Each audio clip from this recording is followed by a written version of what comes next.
up, guys? How are y'all? What's good? Sam, Astro, Ross, what up?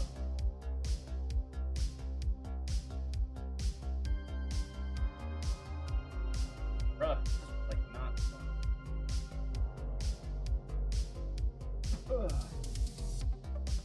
Okay. Shit. Ugh.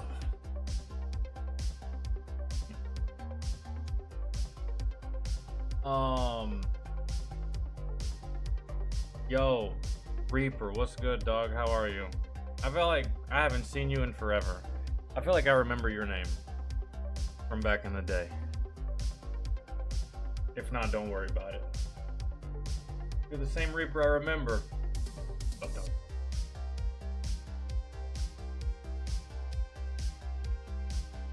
Yo, Mr. Hernandez, what's good? Elicio. Did I say that correctly? Elicio. Getting ready for work? Saturday? Come on, man.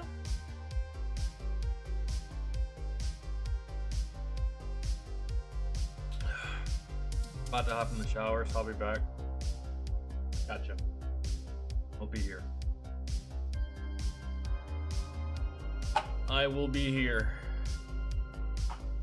My bad.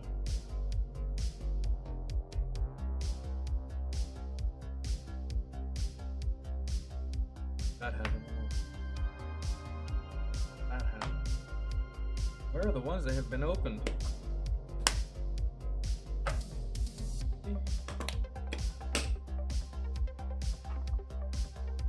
Open yet? Open. Yo, James with the 5. Long time no see. Did you ever have the ability to recover any of your Upchurch review videos?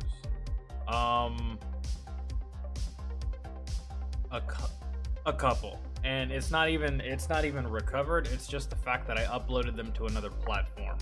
James, and by the way, thank you so much for the 5, man. I truly appreciate it. If you want to request something today, we're watching nothing but stolen Valor videos today until I either get pissed off or get bored. But if you want to request something, find some time, we'll throw that in whatever you request and watch it. But as far as the recovery of those videos, man, I couldn't recover anything from the YouTube channel. Like all those church videos, like all the reactions I did, I had like 2,000 videos on that channel. All that shit I did, gone. I couldn't recover anything. They give you no time. It's just like it's a straight, flat out, just wipe the slate clean completely, unfortunately. And the only videos that I could recover were videos that I uploaded to a website at the time that was called, oh god, what was it called? Was it called Parlor? I think it was called Parlor. Yo, Tennessee was good. Yeah, I think it was called Parlor that I uploaded it to. Or no. Oh, what is it? No, it was another one. Oh, what the fuck was the name of it, guys? I made a video about it a couple of weeks ago or a couple of months ago. James, if you go on my channel and you type in "where did all your videos go," a video will pop up and it'll give you a link to all of my old videos that I had uploaded to other BitChute. That was the name of it. BitChute. I uploaded quite a few videos there, so whatever's there, you can watch it. I don't plan on uploading anything else there, though. At all. I'm not using that. That was just like a backup that stopped working after a while. Nah, it's still up, man. I mean, it's not as popping as it once was when it started. It didn't really last long. It's still up because I just checked it a couple months ago because people were asking me that very same question. Did you ever get your old videos back? Not. But the videos that remain from those days, there's like 45 of them. So if you go to BitChute, you type in, I believe it's ex-military criminal, completely fully spelled out. You'll see like 40, 50 videos. And there should be some Upchurch stuff in there, I think, maybe.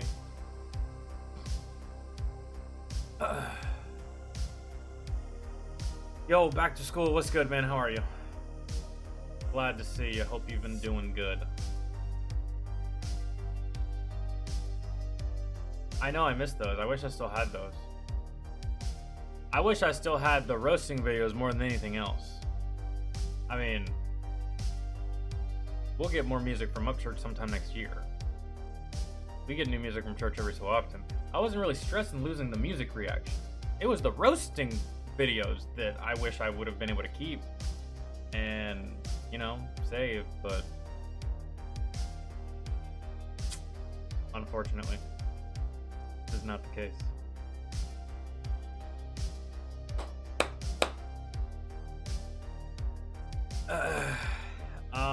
You'll have to point me in the direction of those videos, Tennessee,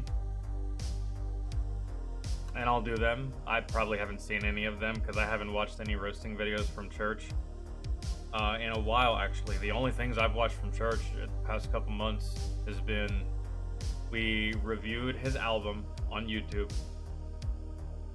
Pioneer, I believe is what it was. We reviewed that. The whole Upchurch situation, we covered that. The whole Adam Calhoun situation, we covered that. The whole Mises situation, we covered that too. Outside of that, I haven't watched any other roasting videos at all, I don't think. It's hard to do these days. There's like there's like a slight little criticism of Upchurch, but these days it's hard to know what the video is. Back in the day, you knew exactly what it was. It was either going to be a roasting video or it was music, right? Or maybe it was just like him riding his Can-Am or something like that. But these days, bro, it can be any number of things. It can be Kylie Rodney. It can be his drawings. It could be artwork. It could be him descending into a fucking conspiracy theory that's gonna kill his brain. It can be music. It can be a roasting video. It can be any number of things, really. So every time I look at his channel, it's so hard for me to tell what exactly I should be clicking on and what I should be watching. He roasted Hardy and Morgan Wallen. Really? See, I didn't even know that. And I'm sure I probably saw it pop up on my feed, and I was just like, I don't know what that is, bro. He might be talking about like aliens and Kylie Rodney again. And while I love church, I don't watch every video. There's some videos that I'm just like, I'm not high enough to watch that right now with you, Ryan. So, because sometimes he be going places, and I'm like, bro, that's wild. You know what I mean? It's like, he's got so many topics that he's wanting to talk about all the time now, and that he does talk about all the time now on his channel. It could be politics. It could be Trump. It could be talking shit to a hater. It could be this. It could be conspiracy. It could be investigation. It could be more Adam Calhoun drama. I never know. Back in the day, it was hella easy. It was either a roasting video or a song. I'm not complaining. I'm just saying it gets a little daunting trying to figure out what exactly I should click on when I'm looking for stuff to watch on his shit. I need to smoke. How about you? Man, I got these trashy ass pre-rolls that I got from the smoke shop because I don't know anyone to get weed from here at all. I smoked plenty of weed on vacation when I went to Puerto Rico, when I went home to visit my friends and stuff like that, but here in my area, hit you up. What, you live in Virginia?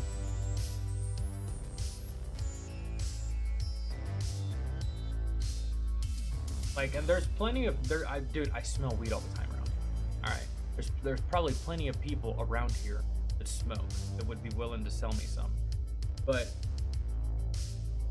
it's always a weird thing when you try to go about finding, because so many people have trust issues, and for good reason, right? Someone comes up to you inquiring about weed, you're gonna be like,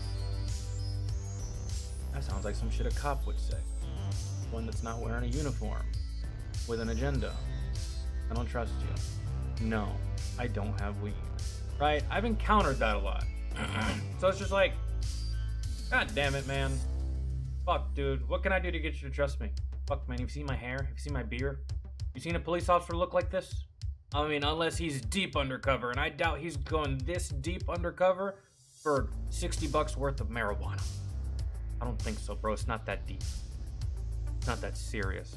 But that's what I get sometimes. Whenever I ask people, like, they're kind of just like, I can see it on their face. They're like, I don't know, man. I don't know if I should, like, tell you or trust you or...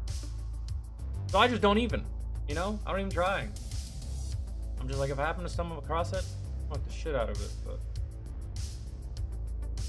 No, hit me up. Trust me. What do you look like? Are you an aficionado in the long distance delivery service of said substance back to school? Is that what you're telling me?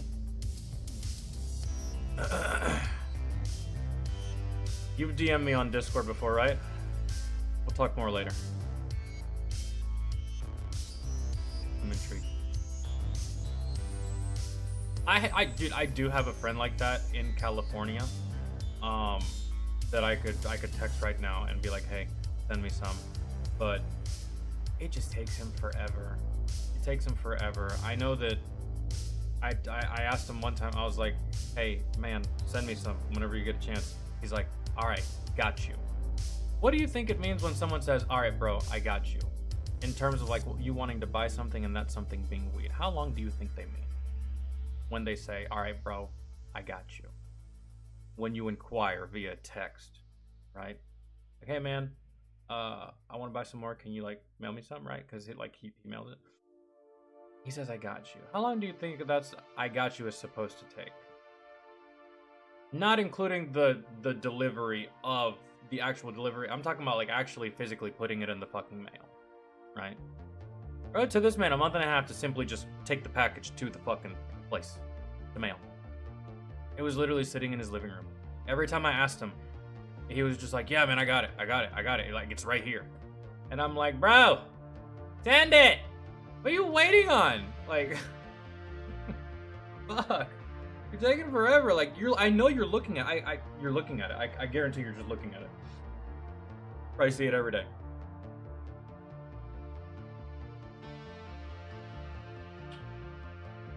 Got to compete as a piper in Hamilton, Montana at the Highland Games. Took second in my grade. You're gonna have to explain what that is. I don't have no idea what the hell that is. What is a piper?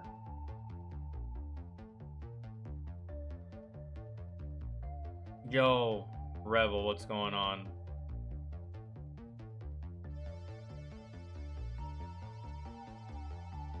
You'll be amazed at what soldiers actually can carry.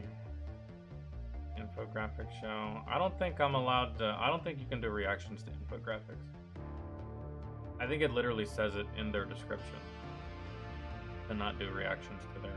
Oh, someone who plays bagpipes. Oh. I've never heard it phrased like that. A piper. Or maybe I'm just ignorant. I don't know. Yeah. Back to school. I just got your DM. I'll definitely hit you up. Do you not stream on Twitch anymore? Yeah, we're streaming there tomorrow. We just don't do music on YouTube. All the music is done on Twitch, man. If y'all want to see music reactions, all of that's on Twitch. That Tom McDonough reaction I uploaded yesterday, that was done live on Twitch. So if you ever want to watch anything, request anything, see anything, I don't know why I keep pointing that way, like Twitch is that way, but you know what the fuck I'm saying.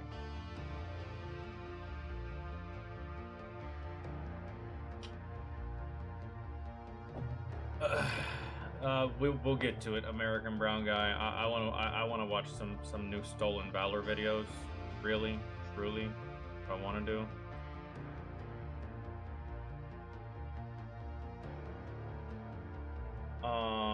There is an independent artist called Cartalo. All right. And he plays the bagpipes.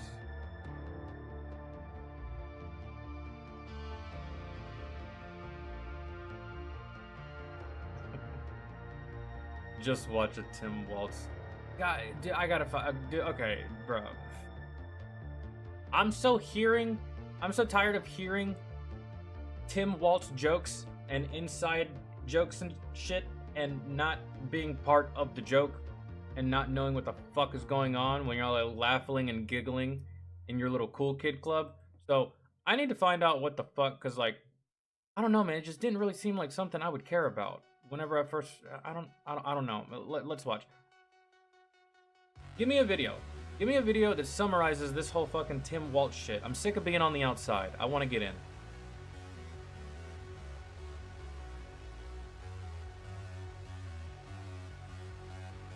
Has anybody got a video that like summarizes briefly 5, 6, 7-ish minutes, maybe?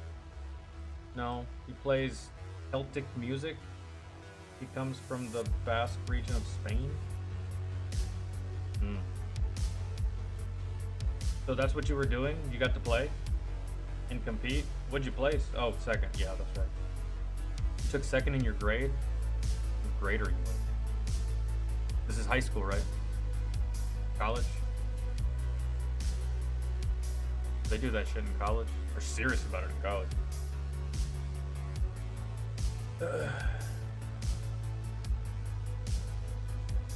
You know what? I'll do it myself. Everything you need. I've become accustomed to these titles. Everything you need to know about the Tim Waltz situation. It can't get any more direct than that. What you need to know about Tim Waltz. Everything you need to know about. That's 4 minutes, 1 minute, 10 things, and no, fuck you. We're definitely not gonna do this Watch Mojo style. But no.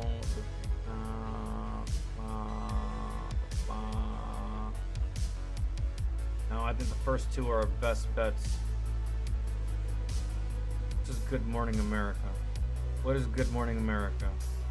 They left or right? Is this a puff piece or are they dragging his ass? Is this legit? Or is this biased as fuck? It's so hard to decipher these days. James with the 2. AC did a video on Tim Waltz lying about his record. Absolutely fucking perfect. 2 birds with 1 stone. Knock out some angry cops and I can figure this shit out.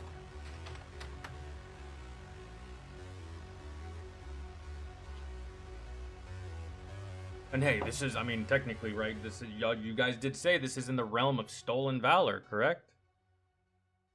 All right. All right. Let's back. He just uploaded this one. I need to watch that because what in the absolute shit? Soldier headbutts an explosive drone and lives. Jesus Christ. I mean, I can sort of understand. But XMC, how the fuck can you understand such a thing? Well, when you're deployed for so long, you kind of stop giving a shit about your own personal safety. Sometimes you're just like, fuck it, bro. If I'm going today. That's what it is. There's no other way, right? And I'm not going any other route. Fuck it, right? So I can kind of understand. I remember like month 9, month 10 of my first deployment, bro. I was in such a fuck it mode, man. Especially on the fob. Like, man, we start getting indirect fire. I'd just be like, so we're not gonna get another game of Madden? Is that we gotta go to the bunker? Fine. That's kind of how my attitude was the whole you're there long enough, you're just in whatever. You're still vigilant, you still protect yourself, but you're just in like a fucking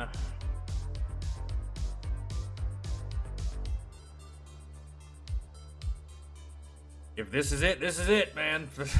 Oh well. Tell mom I loved her. Alright. Did Waltz abandon his military unit? But you said it's stolen valor, so what military unit, right? Okay. Hopefully he covers everything. 27 minutes. Let's go. It's fine. Do it.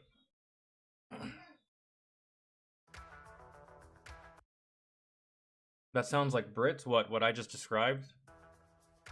Of being in combat? Kind of what it is, man.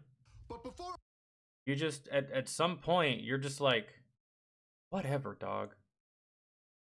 You're still cautious, but at the same time, you're not as safe as you were day one. Day one, man, you were just there, just fucking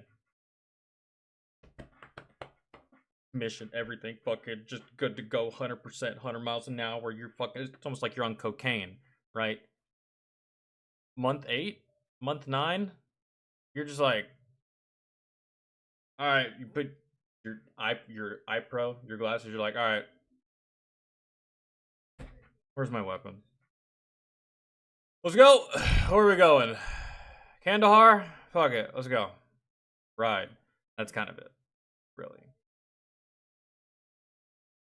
It's kind of like the first day of school. You know how you're like really excited for the first day of school, and then like 2 months later, you're just like,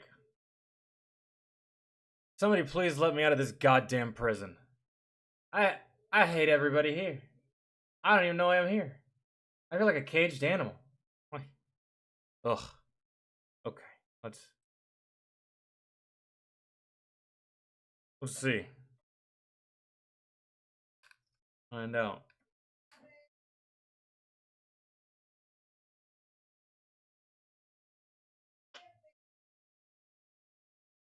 Surely you can't be this stupid, though, to lie about a military record if you plan on doing a job that's so in the limelight and in the spotlight. Surely people are going to ask questions. Surely people are going to inquire. Surely people are going to wonder, right? Like, did you not think this all the way through? I don't know, man. Let's find out. Brandon, I'm doing good, man. How are you? I hope you're having a good Saturday.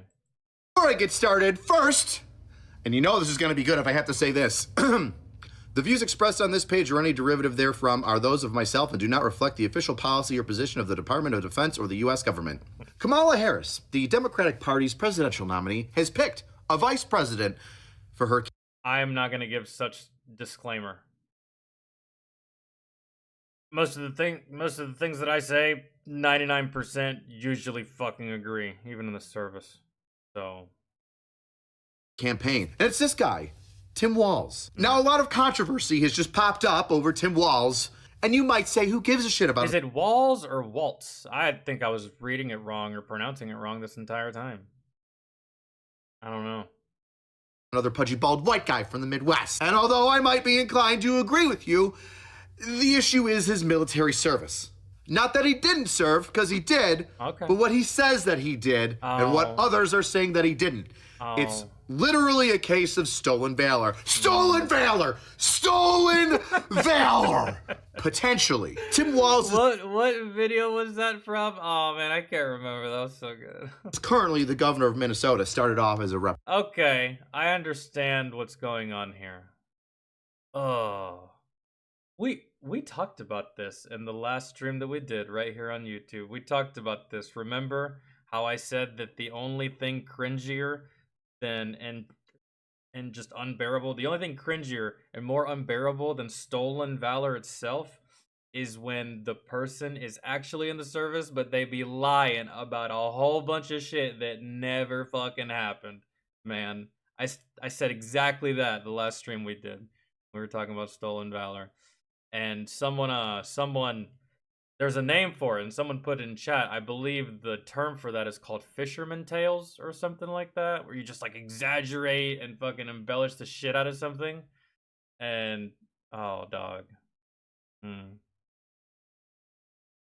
Representative in Congress, and then became the governor, I think in 2016 or 18. And the topic that's getting did you think that your old battle buddies wouldn't recognize you? everybody, I would say, just reasonably upset, is that while serving in the Minnesota National Guard, then Command Sergeant Major... Oh, it's not even active duty? That's salt on the wound right there. That just makes it worse. I thought you would at least be active duty. Yeah. Nasty girl. Yikes. Walz totally abandoned the unit that was deploying to Iraq because he didn't want to go.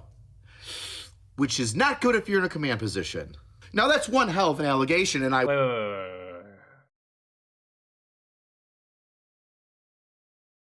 Wait. Is that while serving in the Minnesota National Guard, then Command Sergeant Major Walls totally abandoned the unit that was deploying to Iraq because he didn't want to go. Which is not good if you're in a command position. Now that's... Command Sergeant Major.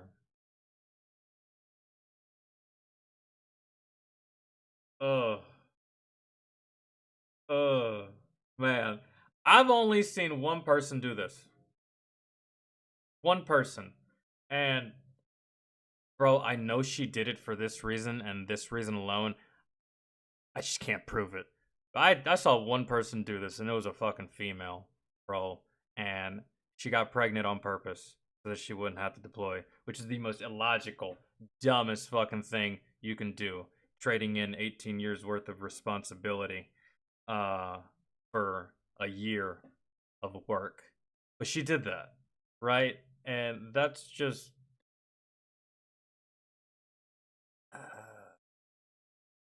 I feel like that's worse than... I feel like that's worse than dodging the draft.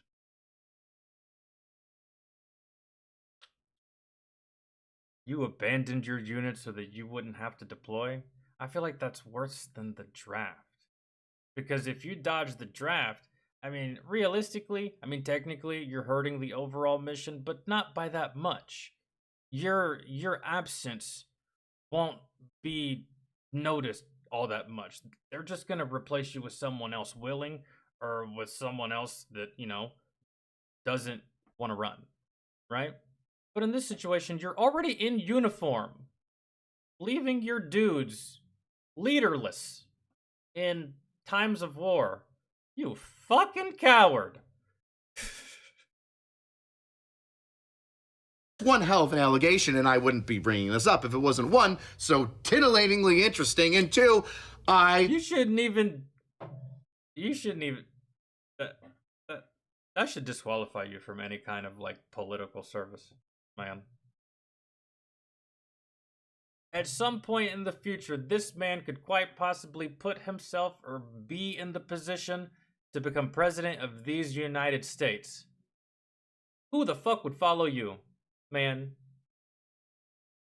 It is a possibility that you could quite possibly become commander-in-chief. With a resume like that, who the fuck would follow you? Who the fuck would take orders from you? You abandoned your unit because you were afraid. It's not a good look for a president. Did my research and wanted to share the facts and some of my opinions at the very end on what's actually happening, what the issue is, what are the facts. I would also like to add that I am making direct quotes from news articles. You cannot punish me for facts. Just the facts, ma'am. All right. Let's get going. We all have bad habits. Mine is my unwillingness to open up to new people. But don't let your bad habits control your life. Now, what if I told you that there's a more enjoyable way in order to kick some of your bad habits? An alternate. Well, that's why there's Fume. Fume is an award-winning flavor of a journey pack today. Okay, let's start this thing. There's a lot of information that's gonna be floating around here, so I have notes, and I'm gonna break this thing up into different parts so that it's more easily understandable, Yes, okay? thank you. First part, his service. Okay. I'm gonna talk about Command Sergeant Major-ish, his service. Then, we're gonna talk about the origin of this issue. Where did this thing come from? Where did all this come from, right? Who's complaining about this? Why now? Does it even matter? Is this news or just fucking gossip? Then, we got the meat and potatoes. What are the issues with this service? What's being alleged? Just the facts. Just the facts, ma'am. Okay. Reading you news articles, I'm making it an easily digestible bulleted system. All right. If A plus B equals C, well then, what's the D? And then there's my thoughts. If A plus B equals C, and C is not a good thing, I'm going to try and explain why I think, and military members might view that C is a bad thing. And then like any other good book report, there's a conclusion. Okay. Where I tell you to support the channel with the shirt and all that other good stuff. Fantastic. And like how there's probably going to be an additional 5 or 10 minutes of me telling you how I really feel on Pepperbox. Okay, let's begin. Okay. His service. All right. Waltz was an enlistedman in the Minnesota National Guard, Uh-huh. and he hit 20 years Always ready, but not always willing, huh, Sergeant Major? Because when it came time, pew, you were gone, bro. Lord have mercy. You ain't ever living this down, bro. In September of 2001, some people Whoa. in the Minnesota National Guard, and he hit 20 years in September of 2001. Some people might remember September of 2001. I do, vividly. Some would say that there was a significant incident that happened during that time. Tragedy. Now, unlike some people who didn't re-enlist after 9/11, Instructor Steve. Sorry. Master Sergeant Walls enlisted for another 6 years. Okay. And math is going to be very important here, so follow along with me. 2001 plus... That would be 2007. Wait, 6 years, right? Yeah, 2007, right? 2001 being his 20-year mark. 6 years equals the year 2007. That would be his end date. Yes. Sign a contract in September 2001 for 6 years. September 2007. Ends in September of 2007. Correct. Basic math, we all understand this. Good. Yes. It comes up later. Okay. In 2003, he deployed to Italy with his group of Joes in the 1st and 125th Field Artillery in order to assist and support the active duty component in Operation Enduring Freedom, OEF. So, Oh no. understand this. Good. It comes up later. In 2003, he deployed to Italy with his group of Joes in the 1st and 125th Field Artillery in order to assist and support the active duty component in Operation Enduring Freedom. Yeah, that was that was Iraq.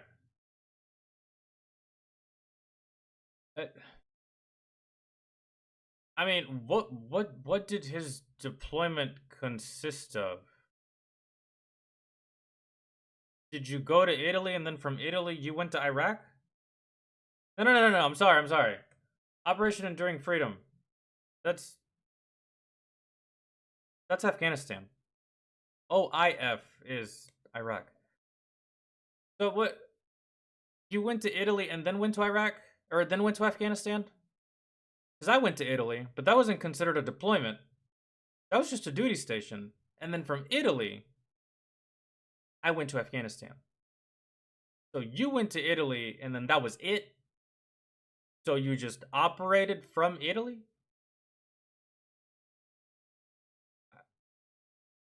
I think we're like reaching a little too far by calling that a deployment. Then again, I don't know what he did or what that consists of or what kind of support he gave. I mean, if it's in support of, then technically it's a deployment. But, I mean, if you just stayed in Italy the whole fucking time, I was there for 2.5 years. I don't know. Very hectic when I was there. Then again, I was there like 7, 8 years after he was. So, or no, like 5 years after he was. OEF. So 2003, 6-month deployment to Italy. Amazing. Wish my deployments were in Italy. 6-month deployment to Italy. That sentence doesn't even sound like it should go together. 6-month deployment to Italy. 6-month deployment. I've never heard of that in my day. The only soldiers that I know that do 6-month rotations, Rangers. Special operations. Sometimes even less, sometimes just 3 months. My homie, one of my homies from high school, he was in the 75th. He did 3-month rotations. And then his other homie did 6-month rotations. Like, I don't know what the fuck is going on. I don't know. But that's just what they did. Those are the only motherfuckers I knew that did those kinds of, yeah. And they weren't going to fucking Italy. So, like. And then he comes back home. In spring of 2004, he's selected to become a command sergeant major. We're gonna need this later. E8 Master Sergeant. Yeah, I got tripped up because I forgot when exactly Operation Enduring Freedom started, because 2003, I knew fuck all about any kind of military or foreign war or anything like that. I was just in 2003.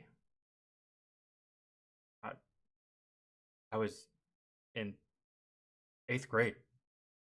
So, yeah. No, I wasn't really in the loop as far as, so, like, the date kind of threw me out. He said 2003. I automatically thought OIF. Because I just forgot the date of OEF. 3 up, 3 down. E9, Command Sergeant Major, means he's in charge of troops. Oh, he's in charge of everyone. For the most part, at least for that brigade. He's got the star and the wreath.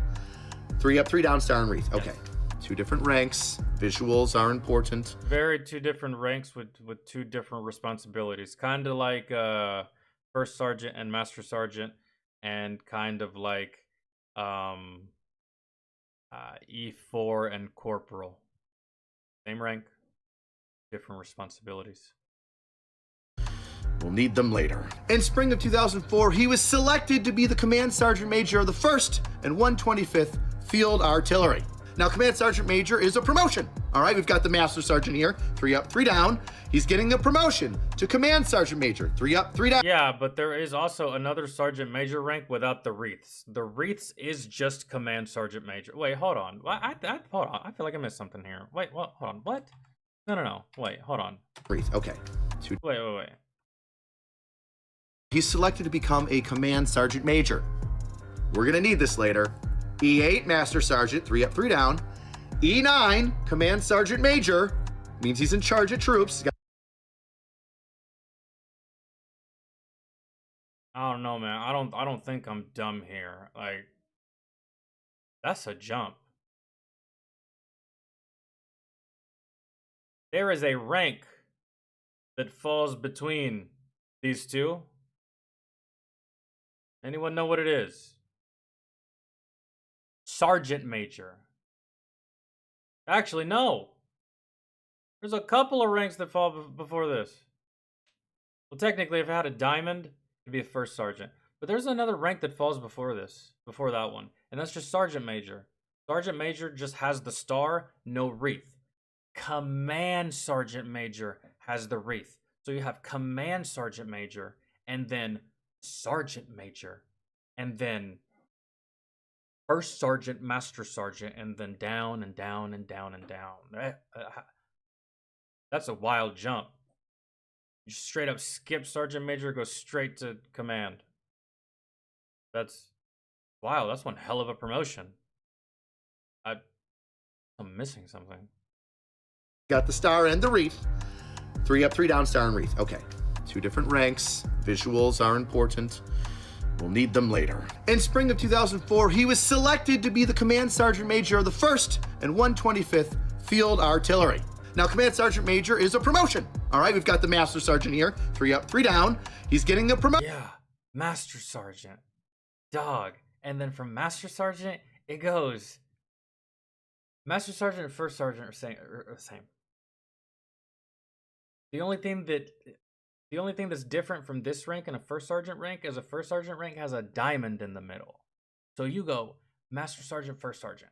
Technically the same rank, but Master Sergeant will go before First Sergeant because technically First Sergeant outranks Master Sergeant, right? So you go Master Sergeant, First Sergeant, same rank. Then you go Sergeant Major. Then you go Command Sergeant Major. If I can remember it correctly, man.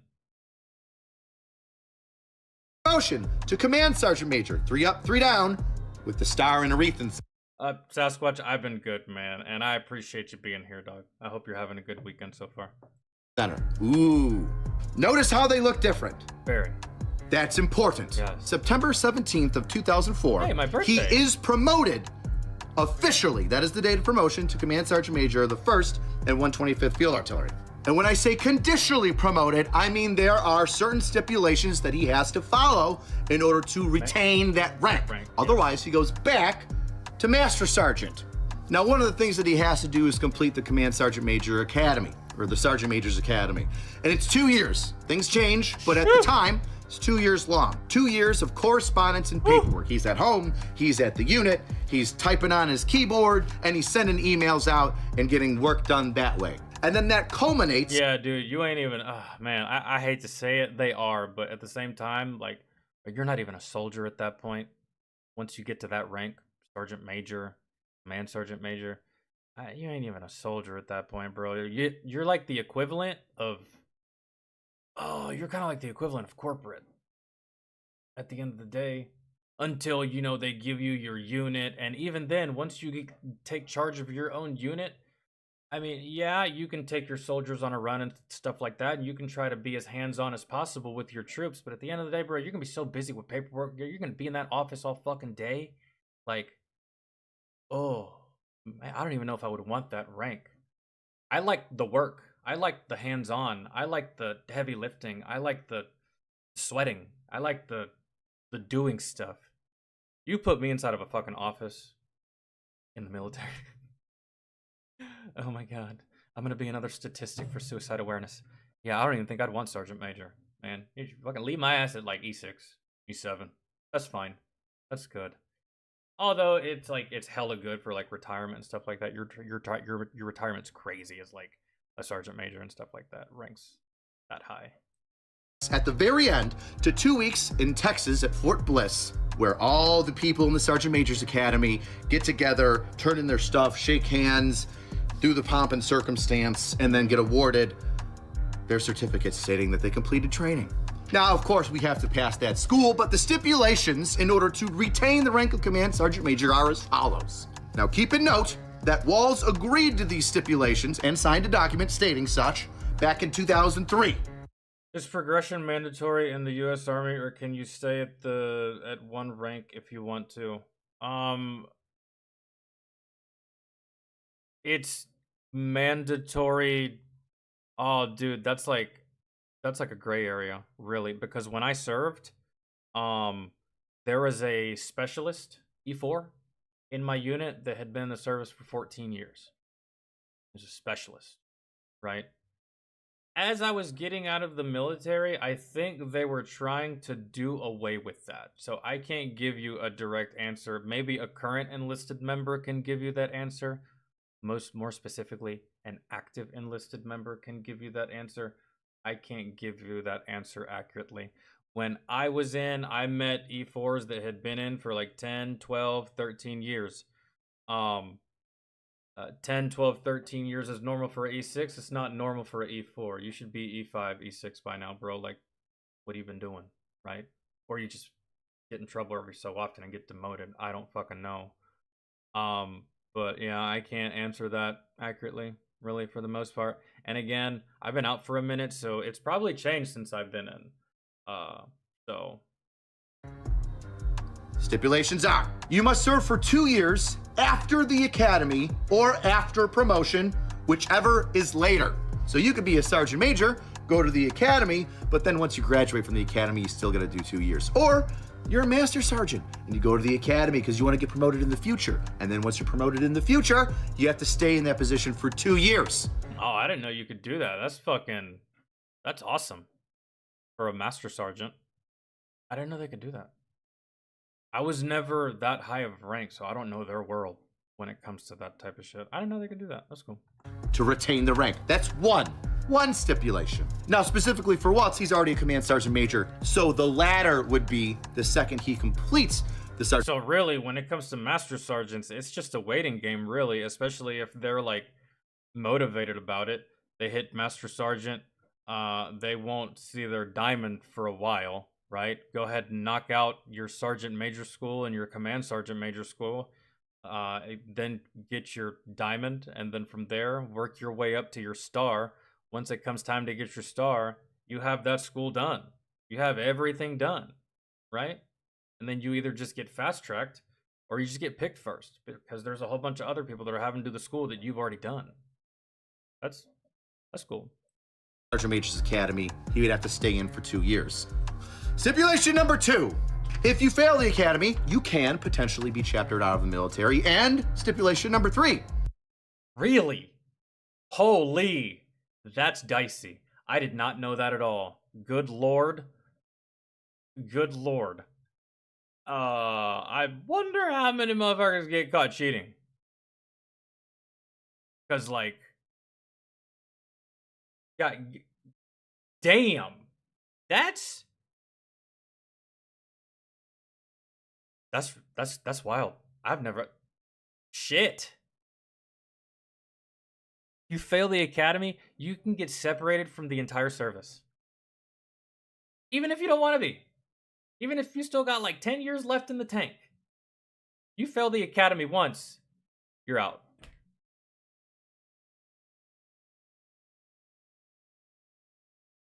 That's nuts. I never heard of that shit ever. Fail the academy, you can potentially be chaptered out of the military. And stipulation number 3, if you fail to complete the course, you will be reduced back to your E8 rank. In the business, we call this foreshadowing.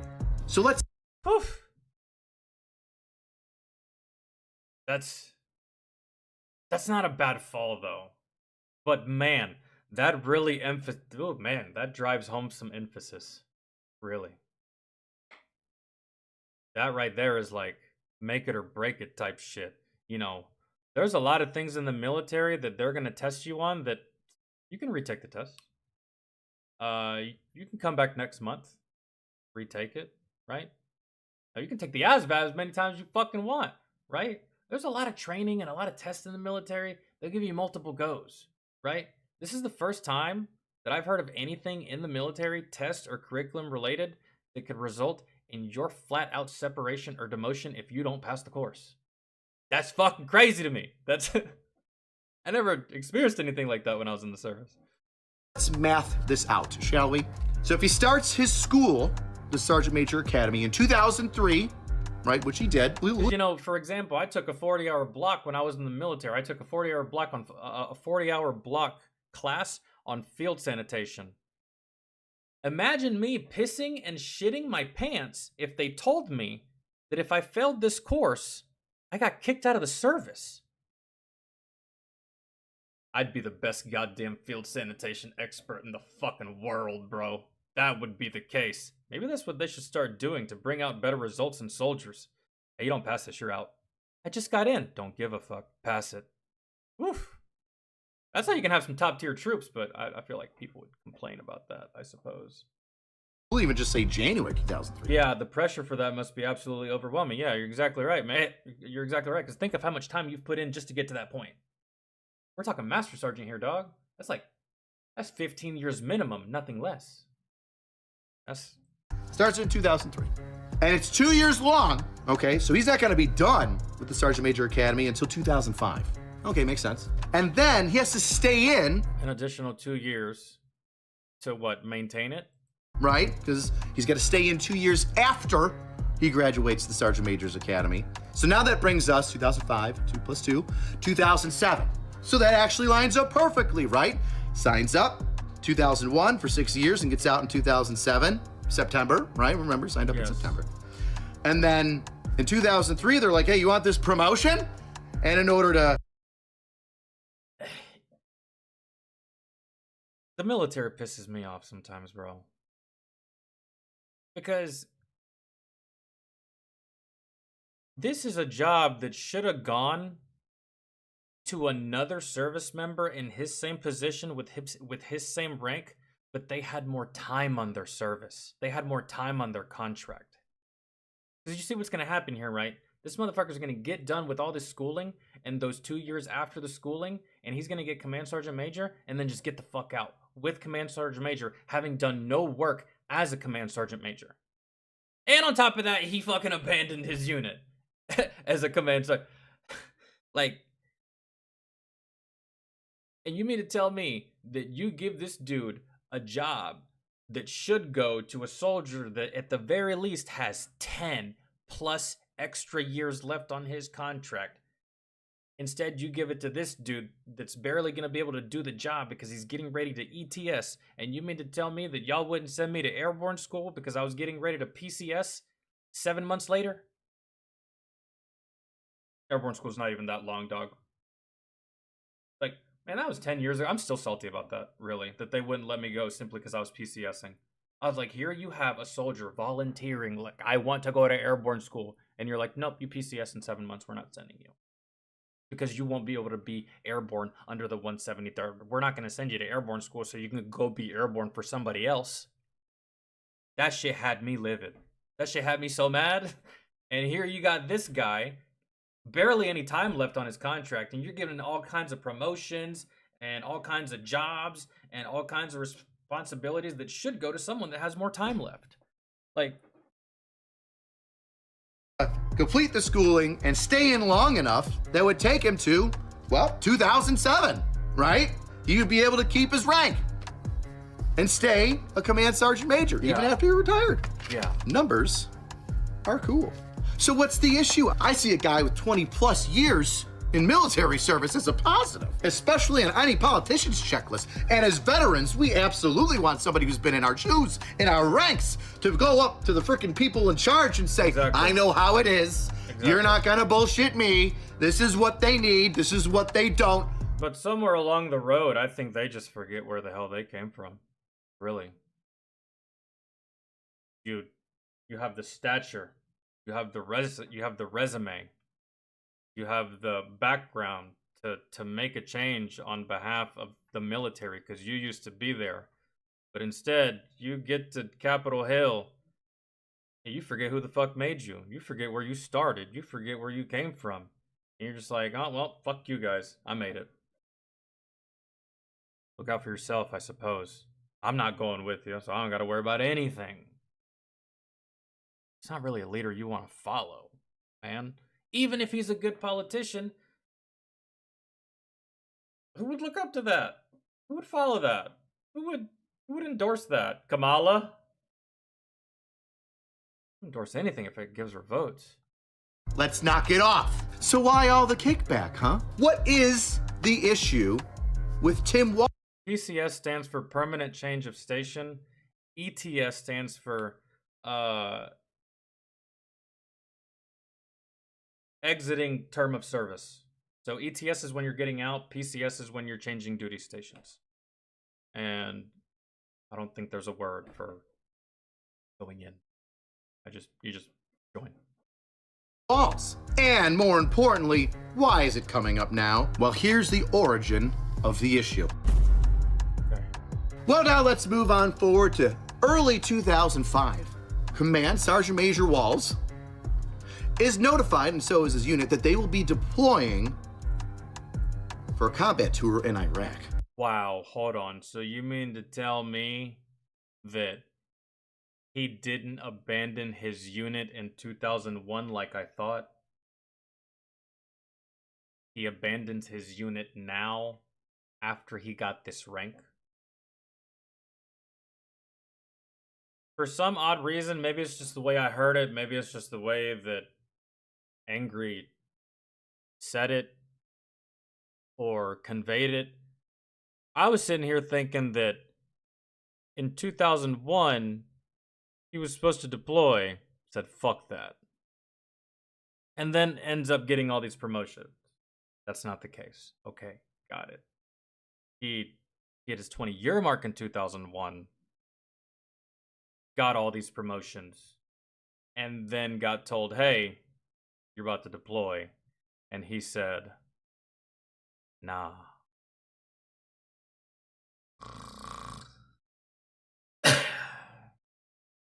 And Walz makes statements to his troops that, hey, I'm gonna be your Command Sergeant Major for this deployment. Awesome. These are facts. Uh-oh. But in May of 2005, just months later, he drops out of the Army. And I don't know why, and I don't know how. Not really sure how you get out, just randomly, if you're getting out of your contract like that. There are some ways that I'll bring it up a little bit later on at the very end. One of them is just AWOL.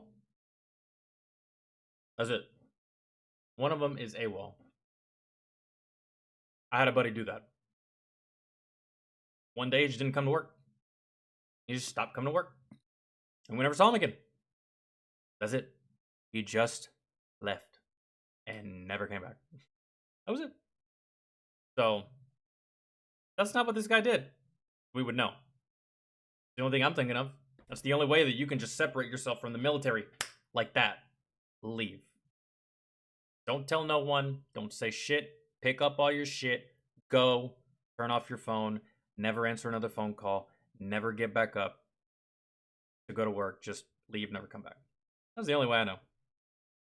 But This guy's in politics now. So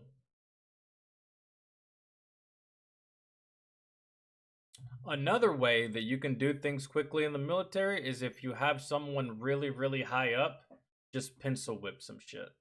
How did he just get out of the service like that? He didn't go AWOL, obviously. It's the only way I know.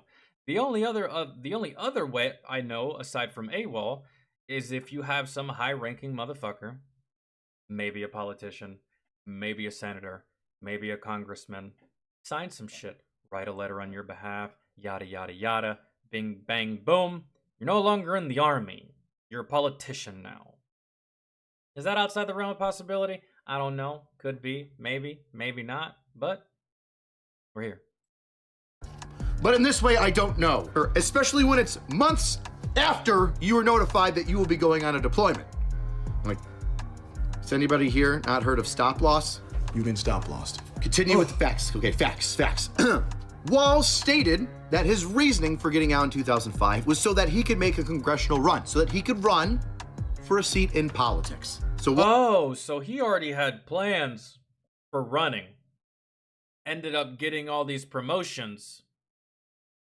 And then his plans to run started to fall through. And he just said, well, fuck you guys. I'm going to the big time. And he just left. That's it. He didn't... Did he even honor and fulfill his commitment and his contract to the service? Because if you don't honor or fulfill your contract to the service, that is a dishonorable discharge. But let me guess, even if anyone gave a fuck about that, let me guess. Having a dishonorable discharge from the military doesn't disqualify you from being a politician, does it? I don't know. I'm just guessing. It probably doesn't. They get away with everything. Walt is out prior to his contract ending, and he's a command sergeant major at this point. But it's strange because I thought that there were stipulations regarding how long you had to be in if you were going to be a command sergeant major. Anyway, well, he failed to keep them, so is he still a command sergeant major? Because, I mean, he didn't... I thought that command sergeant majors, most of them signed indefinite contracts. That's what I always thought. People of that high rank... Because one of my squad leaders, he was an E6, he signed an indefinite contract. An indefinite contract, guys, is where you basically tell the military, I'm going to serve you for life. For the rest of my life. I'm going to serve you forever. Until my body can no longer do it, or until my health gives out, or until I get killed in combat, you will have my service. That is what an indefinite contract is, and he signed one of those. I always thought that people of this rank, Sergeant Major, I thought that all of them signed indefinite contracts. You would think that'd be a prerequisite because the military has already invested a fuck ton in you, and you already get paid a lot of money at that rank, so you would think they'd want to keep you for as long as possible. Or at least retain your services for as long as possible. I don't know. I don't know how it works up there, man. Complete the school, and on top of that, he didn't stay in the rank long enough.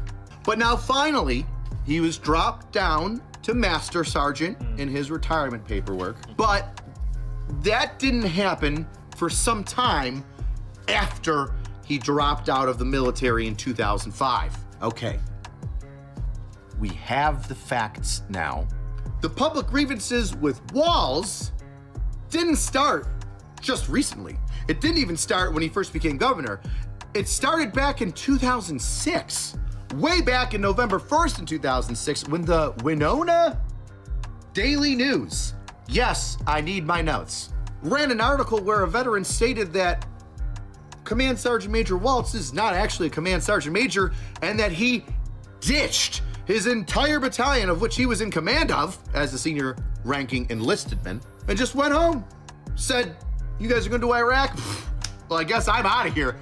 Peace! He abandoned us, you know. I mean, what the hell kind of leader does that? I mean, But that's not all. See, that's a separate article in 2006 from the one that came up in 2018. Barron says Wall's misleading statements about his military service first led him to come forward in the fall of 2018. Because a lot of the information that I got for this interesting story comes from an article posted in that 2018 time space from two, count Ty, them, what's one, up? two command sergeant majors in the Minnesota National Guard, one of which replaced Tim Walz and went on that tour with the troops that he quote unquote abandoned, right? I'm quoting the article from 2006, or from 2018, because that's exactly what the command sergeant major said that Walz did. he abandoned us, you know. Oh, but that's not all. The article with the two command sergeant majors calling out Walz's service came up again in 2022. So that's where this story and the allegations within it are coming from. Way back in 2006, and then again in 2018, then again in 2022. So thinking that this is just because he's going for vice president, I would say is a fallacy. Let's move it on down to the meat and potatoes of what happened and what's alleged. Please. You Fuck. want to play? Let's play. Oh, man. Excusez-moi. I know how. Oh, God, that was. What? Okay, so, like, I'm still trying to figure out what he said he did. What did he say he did? Was a lot. All right, welcome to the final portion of this, besides the conclusion, my thoughts. Now, I've called Kevin, numerous senior non-commissioned officers, talked to a couple officers, and a very good sergeant major friend of mine to get a better grasp on what exactly happened or could have happened during this time frame that I just shot right at you out of a cannon, along with giving some additional facts that were in the tap laundry list of things that I just gave you before. All right, let's begin. When you go to the Sergeant Major's Academy, you get to choose which kind of Sergeant Major you want to be. Do you want to be a Command Sergeant Major that's in charge of troops, or do you want to be a Sergeant Major? I know. I told you. I told you. To just... But... he did spend 2 years. So, did he not spend 2 years with Sergeant Major rank? I don't. Actually, you know what? Disregard. I just said that. Strike that from the record. I was right though. It's a little confusing. Wait, they're the same but different? Yes. They're both E9s. They're both both the same. enlisted rank 9s. But one, the Command Sergeant Major, takes command of troops. Like everything, guys. Everything. So like, let me see how I can describe this for you. So you have a company. That company has a captain, right? A commander. It's the two bars, right? Up and down. And then you have a battalion, which is like 4 or 5 companies, right? And each of those companies have commanders, right? Then you have the brigade. And okay, so you have the battalion, and in that battalion, you'll have like 5 or so companies or whatever. In that battalion, you'll have a sergeant major. That sergeant major is this rank right here. Okay? This rank right here. So if you're dealing with big installations, you'll have multiple battalions, right? There's multiple battalions on these installations. These installations are huge. So you have 1st Battalion, 2nd Battalion, 3rd Battalion, whatever the name of the battalion. Each of these battalions have roughly between 5, 6 companies, right? And each of these battalions have one of those. This right here, Sergeant Major. Now, after battalion, you have a brigade, right? That brigade is all encompassing. Okay? That brigade is one singular cell. That brigade looks over all of the companies that look over all the platoons and all that stuff. That guy is this, okay? Like, if you were to go to Fort Benning and say, hey, let me talk to the boss, just like that, you'd be talking to this guy. This guy is the boss of Fort Benning, okay? You go to Fort Knox, you go to Fort Drum, you go to Fort Huachuca, you go to Fort Irwin, you ask for the command sergeant major, you're talking to the boss of the installation. That's essentially who you're speaking to. And then, obviously, there's an officer version of this rank. It's like colonel. Colonel. Sometimes lieutenant colonel. Or a general. Or it could be a general. I don't know. Oftentimes not a general, but it's oftentimes colonel. Right? His right-hand man is the commanding officer of the battalion, the brigade, etc. The sergeant major usually stays in to assist, but not be the head guy in charge, right? Same rank, but a different position. One's got a star. These guys operate the battalions. These guys operate the whole shebang, the whole party, the whole outfit, right? These guys operate the battalions. Your captains operate your companies. Your LTs and your platoon sergeants operate your platoons. And your E5s, your E6s, and your squad leaders operate your squads. That's the echelon of rank. That's how it trickles down. And that's how it goes all the way up. One's got a star and a wreath. Okay. Yo, Christian, it's as easy as I can make it. I know it's confusing. But when you go to the sergeant major... And like I said, there's two other ranks that are exactly like that one. Master Sergeant, equivalent to a first sergeant, minus the diamond. Corporal, equivalent to a specialist. But corporal has 2 stripes, specialist has the sham shield. Me personally, I prefer the sham shield. I feel like it looks cooler, better, way less responsibility and bullshit. Academy. Oh, and the most important part, you get paid the absolute same as that fucking corporal. He's walking around like he's hot shit, thinking he's cool. Joke's on you, buddy. We get paid the exact same amount. You're doing more for the same. Joke's on you, actually. You have to choose which one you want. So that means that Command Sergeant Major at the time, Walls, chose to be in charge of troops. He could have been in a headquarters element assisting with operations. He probably didn't know what he was choosing. Remember how a year, 2 years prior, he was starting to make a run into politics? Well, when he made this decision, he probably had his political career in mind. Which one looks better? Oh, that one would look better. But that one comes with more responsibility. He probably didn't know that. He probably didn't know what the job entailed. Or logistics, etc. But instead, he wanted to be in command of troops and assist the commanding officer as his right-hand man. He made that choice. He could have written down both and tried to get promoted to one or the other, but he still wrote down one and accepted it, which means he chose that leadership and responsibility of the Command Sergeant Major. By the way, during a time in GWAT where it didn't matter if you were active, guard, or reserve, your unit was getting deployed to a combat zone. It wasn't a matter of if, it was a matter of when. And by the way, between the, I want to say as long as I can remember, soldiers deploying became as normal as Christmas. That sounds pretty shitty to say, but I mean, guys, think about it. We spent 20 fucking years in Afghanistan. And yeah, man, from 2001 to about a year and a half, 2 years ago, soldiers deploying to the Middle East, it felt as normal as July 4th, man. It really did.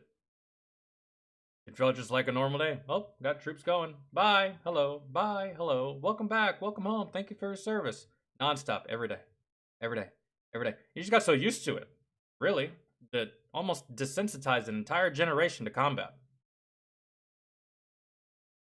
in choosing this, he blocked somebody else from getting that position. Yeah. So if there's some master sergeant Someone that wanted it more, deserved it more, was willing to work harder for it.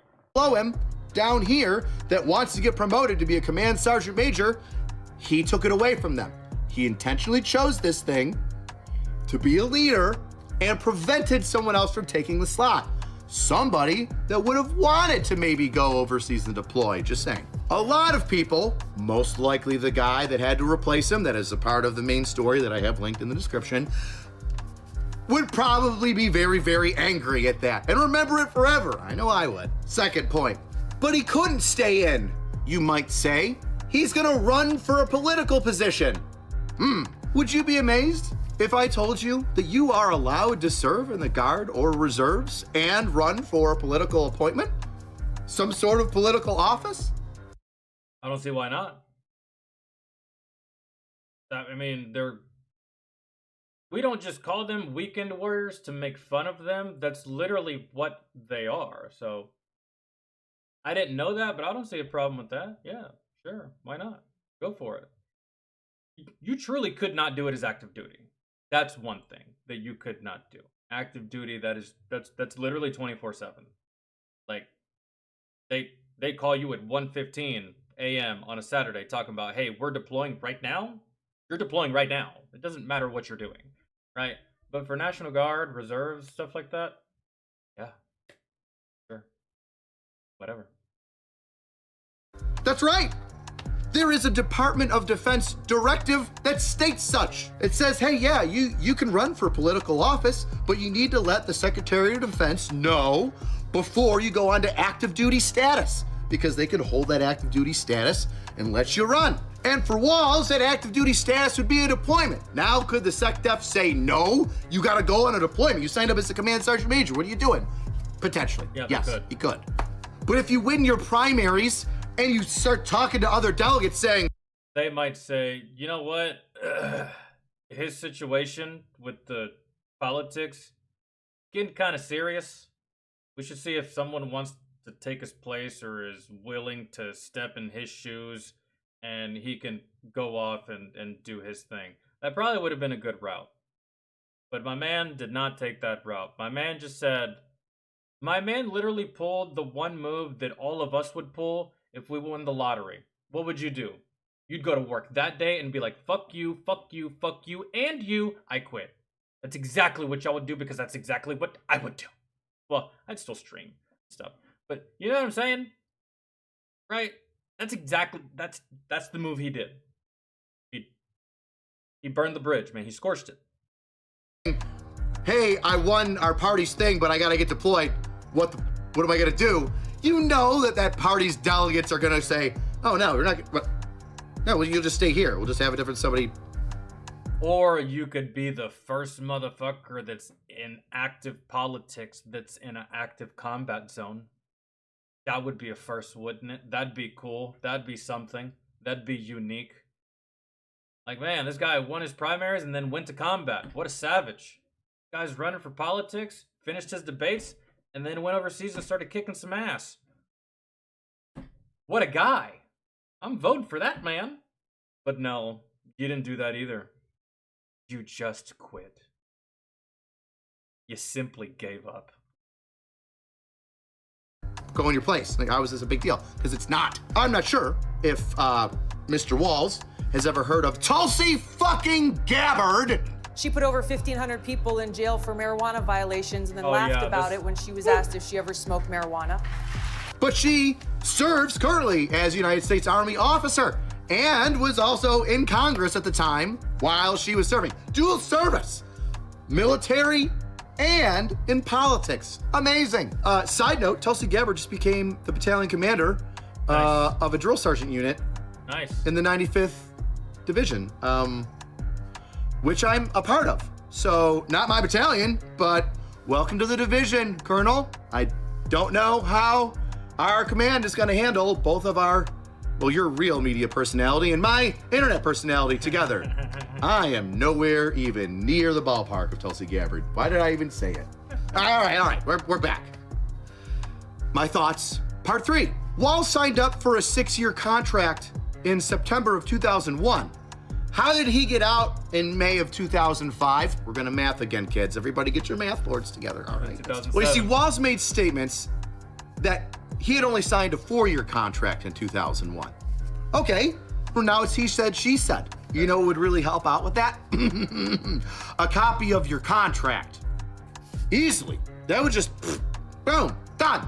And if you did get out in 2005 and you only signed a 4-year contract, your DD-214 would prove that. So, let's see. Throw all this stuff out. We're easy. We're good to go. Okay? But until that, it is strange, and here's why. Because if you did sign a 4-year contract, right, you signed it in September of 2001. So it would end in September of 2005. It wouldn't end In 6 months earlier in May 2005. How many months is that? I forget. I'm mathing too many things right now and I can't think. Either way, you don't get to leave the Army early, especially when you're getting deployed. And on top of that, it makes joining the Sergeant Major's Academy equally odd. If you know you're getting out in 2005, why start the Sergeant Major's Academy in 2003? Because you'll complete the academy in 2 years, in 2005, and then you'll have an additional 2 years to stay in rank before you can retain that rank forever and retire at that rank, which 2 plus 2005, 2007. Oh my gosh, it lines up perfectly with the 6-year contract conspiracy theory. So why take the rank, the position, the potential retirement, knowing that you would not be able to keep up your end of the bargain, your end of the contract, fulfill the stipulations in order to retain the rank? Because he wanted it to, he was hoping that no one would notice, man. That's what I'm seeing here. He was hoping that no one would notice. And he was damn sure hoping that in those 2 years that he had to stay in rank, that he would never have to deploy. Bro, I bet you he prayed for that shit every single night. Please, God, don't let me deploy in the next 2 fucking years. Please, whatever you do, do not let me deploy. I beg of thee. Right? And then he was hoping that he could just get out with that rank, and that rank would look good for his political career. And he was hoping that he could get out with that rank and no one would notice that he didn't do shit. He was hoping that people would just forget, like, oh, hey, what happened to Walls? Oh, he got out. Okay, cool. No, that's not what happened at all, man. He was hoping that's what would have happened. It has to be. Because, like, it all has to be politically driven for his career. That's it. That's all I see. Anybody? Bueller? Point number 4 that I find strange, that well, we all do if you're in the military. His retirement paperwork says unavailable for signature. Now, bullfuck. What paperwork is this? anybody? Bueller? Point number 4 that I find strange, that well, we all do if you're in the military. His retirement paperwork says ain't no way. Not available for signature?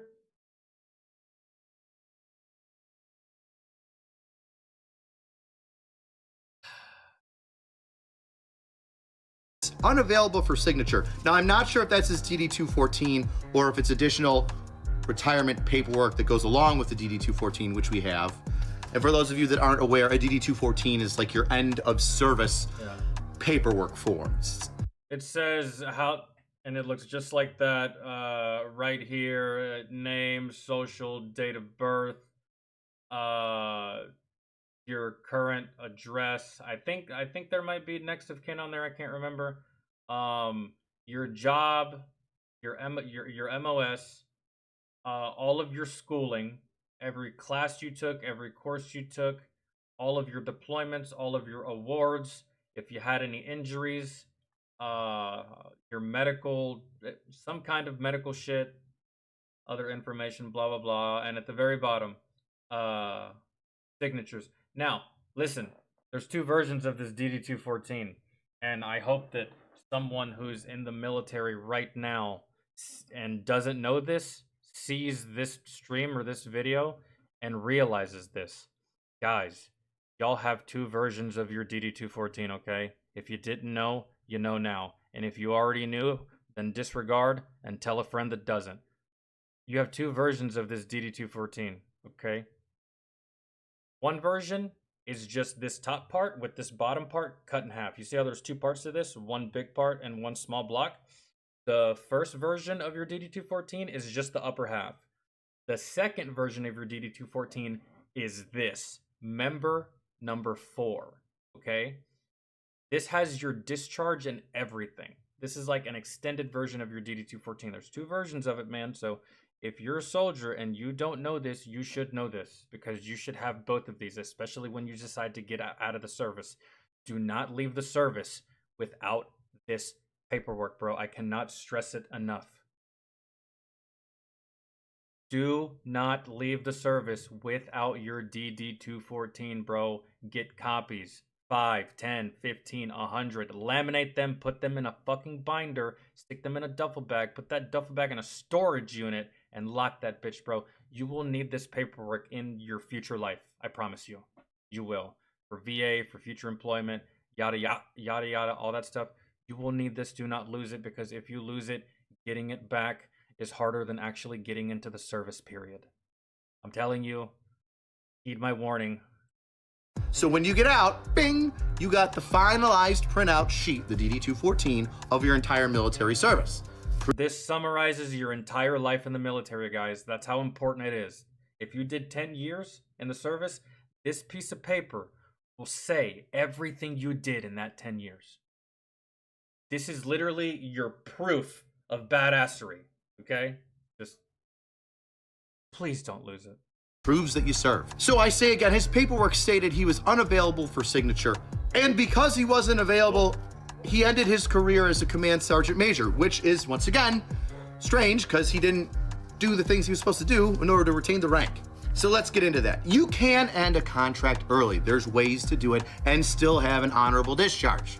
One of the ways to get out of your contract a little bit early that I personally know about is that if you're going to school, hey, trooper, you get out in October 1st, but you've started classes in your civilian school August 30th. You can get a 30-day early release, go out and start classes. Now, this is very different. So I have no... Med board is also another way to get out early. And that's not me saying to go out there and get injured on purpose for the sake of getting out of the... That's not what I'm saying. I'm just saying that's another way that you could get separated and still keep an honorable status in the service, is a medical discharge. And 10 out of 10 times, medical discharges, usually through no fault of your own. Or maybe it was your fault, but the military is not going to hold you liable because you got hurt. Maybe it was combat related. Maybe it was PT related. Maybe y'all just had a Friday fun day, and instead of PT, you went out there and played kickball and you broke your fucking ankle or some shit, and it never healed back correctly. It sucks to walk on now. You're not the same. Yeah, med board, man, and it'll be honorable, and you'll just get out. You'll have to get out early, right? Stuff like that. That also does it. But I'm not saying that so you can just go out there and fake an injury or get hurt on purpose. Don't be a turd. No idea how you would get out 6 months before or 2.5. You could fake a med board. Really? I mean, you're high enough rank. You can finagle a fake signature from some fucking doctors, maybe. I don't know. Illegal as shit. But I mean, hey, this guy's a future politician. He's got a whole bunch of illegal activity to catch up on. So, gotta start somewhere. 2.5 years before your contract ends unscathed with an honorable discharge. I don't know. Please tell me in the comments. Now, in that, early release thing, you would still have to be there every step of the way in order to sign the paperwork and get out early and have the battalion commander sign off on it and take it to so-and-so and get it all done. You guys have no idea how anal the military is about signatures. Signatures. Bro, the military is so anal about signatures, bro. Did you know? If your commander wants to give you an Article 15 or like a counseling statement, you have to sign, right? If you get a counseling statement, whether it's a good counseling statement or a bad counseling statement, because you can get two different kinds of counseling statements, a negative one and a positive one. And then you have your monthly counseling statements and stuff like that. So they're not all bad. Chances are most of them are good, right? But every time you get a counseling statement, it is literally official paperwork that you have to sign. And if you don't sign it, guess what? That counseling statement, it's not valid and it can't get filed. If you don't sign, that Article 15 is not valid and it can't get filed. No one will accept it if it does not have a signature. That paperwork will literally just sit there. Granted, it is not in your best interest to decline to sign for an Article 15, but you could, and you actually really could gridlock the whole entire process because you refuse to sign or name. Everything in the military runs off of signatures and paperwork, bro. Everything. And if you gridlock a signature or paperwork, it fucks up the whole works. It fucks up everything. Nothing moves. Nothing goes. Without paperwork, without signatures, that C-17 doesn't take off. That convoy doesn't go on mission. That drone strike doesn't get executed. Signatures and paperwork, bro. How the hell he got away with no signature? No idea. No idea. That's wild. I don't know. Unstamped and approved. Candy, what up, man? Oh, doesn't make sense. If you're leaving and everything's copacetic. If you left and everything was okay, how do you not just stop by and be like, oh man, I can't believe it's been 2 months since I got out. The trail is real. On top of that, they take your ID card. Or what? Do the rules not apply to motherfuckers over the rank of E8 and E9? When I got out of the service, they took my ID card. When my friends got out of the service, they took their ID cards. Hell, back when my dad was in the service 20 years ago, when he got out, they took his ID card. They take that shit. I don't really think it matters who you are. So when they took my ID card, you know what I did that day? I signed my name on that fucking ETS paperwork. So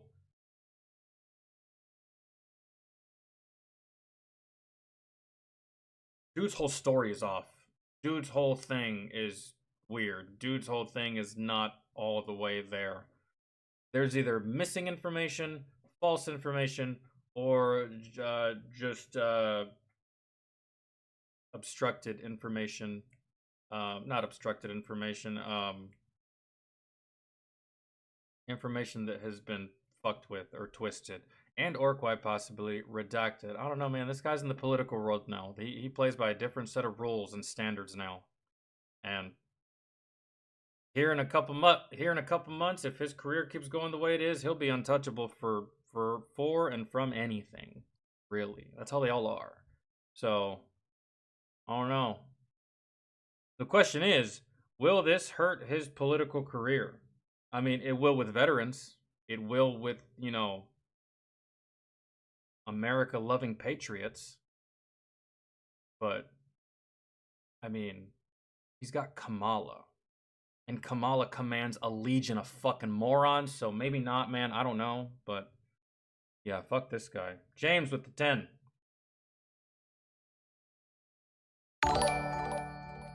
2005 to 2007 would have been the 2 years he needed to maintain rank to retire at it. The fact he left before 2007, he did not hold up his 2-year required service. Yeah. And like I said, if you do not fulfill your service or your contract to the military in a positive way, that's not going to result in an honorable discharge, man, unless it's a med board. That's the only other thing I can think of. A med board. You got injured. That sucks, soldier, but we can no longer use you physically. You have to get out of the service. Here's your honorable. Have a good life. That's understandable. That happened to one of my buddies. He got med boarded because of his knee, right? He went to the doctor, yada, yada, yada, did some paperwork, and he got separated from the service. That's the only other way. Busy, the campaign trail a little bit. But hey, I'm running for this fucking district that I live in anyway. In the state that I live in, why wouldn't I be available for a signature? That is a very big red flag. And on top of that, if you know that you're failing to meet the stipulations to retain that rank of command sergeant major, and that you or maybe didn't it say at one point that he did eventually get out, but he got out as a E8? They took away all the command sergeant major nonsense. So maybe he didn't want to sign and get out. Maybe he was salty. He's like, man, they took away my command sergeant major. I don't want to sign that shit, because if I sign that shit, I'll officially be a master sergeant again, and I will get out as a master sergeant instead of a command sergeant major. Maybe it was like a pride or an ego thing where he just said, fuck that, not signing that. I'm a command sergeant major, god damn it. Not really. Not really. I mean, you got to wear the patch for a couple of months. About it. For like a year or two. have to be reduced back to master sergeant, would you not, for the sake of integrity, make sure that the paperwork was done completely for integrity? The reduction in rank after a long time, when if I'm not mistaken, was several years, is a huge red flag. It feels like somebody broke their contract and left and didn't want to sign anything because he didn't want anybody to notice that, by the way, he didn't meet the stipulations that he was supposed to retain command sergeant major rank. So he sneaks out, refuses to come and sign any paperwork. Nobody catches that he's supposed to be a master sergeant, and his benefits that he's receiving will... He tried to be slick, bro. He tried to fly under the radar. I knew it. Be command sergeant major. That feels like you're intentionally cheating a system. Well, luckily the system found it out and then corrected it, like I said, a while later. I forget how many... I mean, yeah. Anyone in the military, anyone who's ever served, knows that if you're not the correct rank, that means you're not getting paid the correct money. And if you're not getting paid the correct money, and the military is overpaying you when they don't need to be, bro, you bet your sweet fucking ass that they are going to come back for that money. They're going to come back for that rank. They will fix that mistake, because if it's one thing that Uncle Sam don't fucking play about, it's the bank account. Okay? That's just it at the end of the day. So, yeah. Anyone that tries to fuck with the system in a monetary way or rank-wise, they always get caught, bro. They always get caught. Uncle Sam is not gonna let you fuck him over. It just ain't happening. How many years it was. All of those things together just scream not good. And finally, civilians might look at us, military members, and be like, well, so then, did he serve as a command sergeant major? Was he a command sergeant major, or is this a lie? I still don't really understand what you're saying, AC. I mean, dude, I'm at this point, everything comes into question. Really. I think the only thing I've heard so far that is to be believed and actually true is that he actually did serve up until 2001. I think that's the only thing out of all this that we can 100% concrete believe coming from him. Is that he indeed did do 20 years that took him into 2001. That is probably the most concrete factual thing he has said. Waltz, not angry cops. I feel you.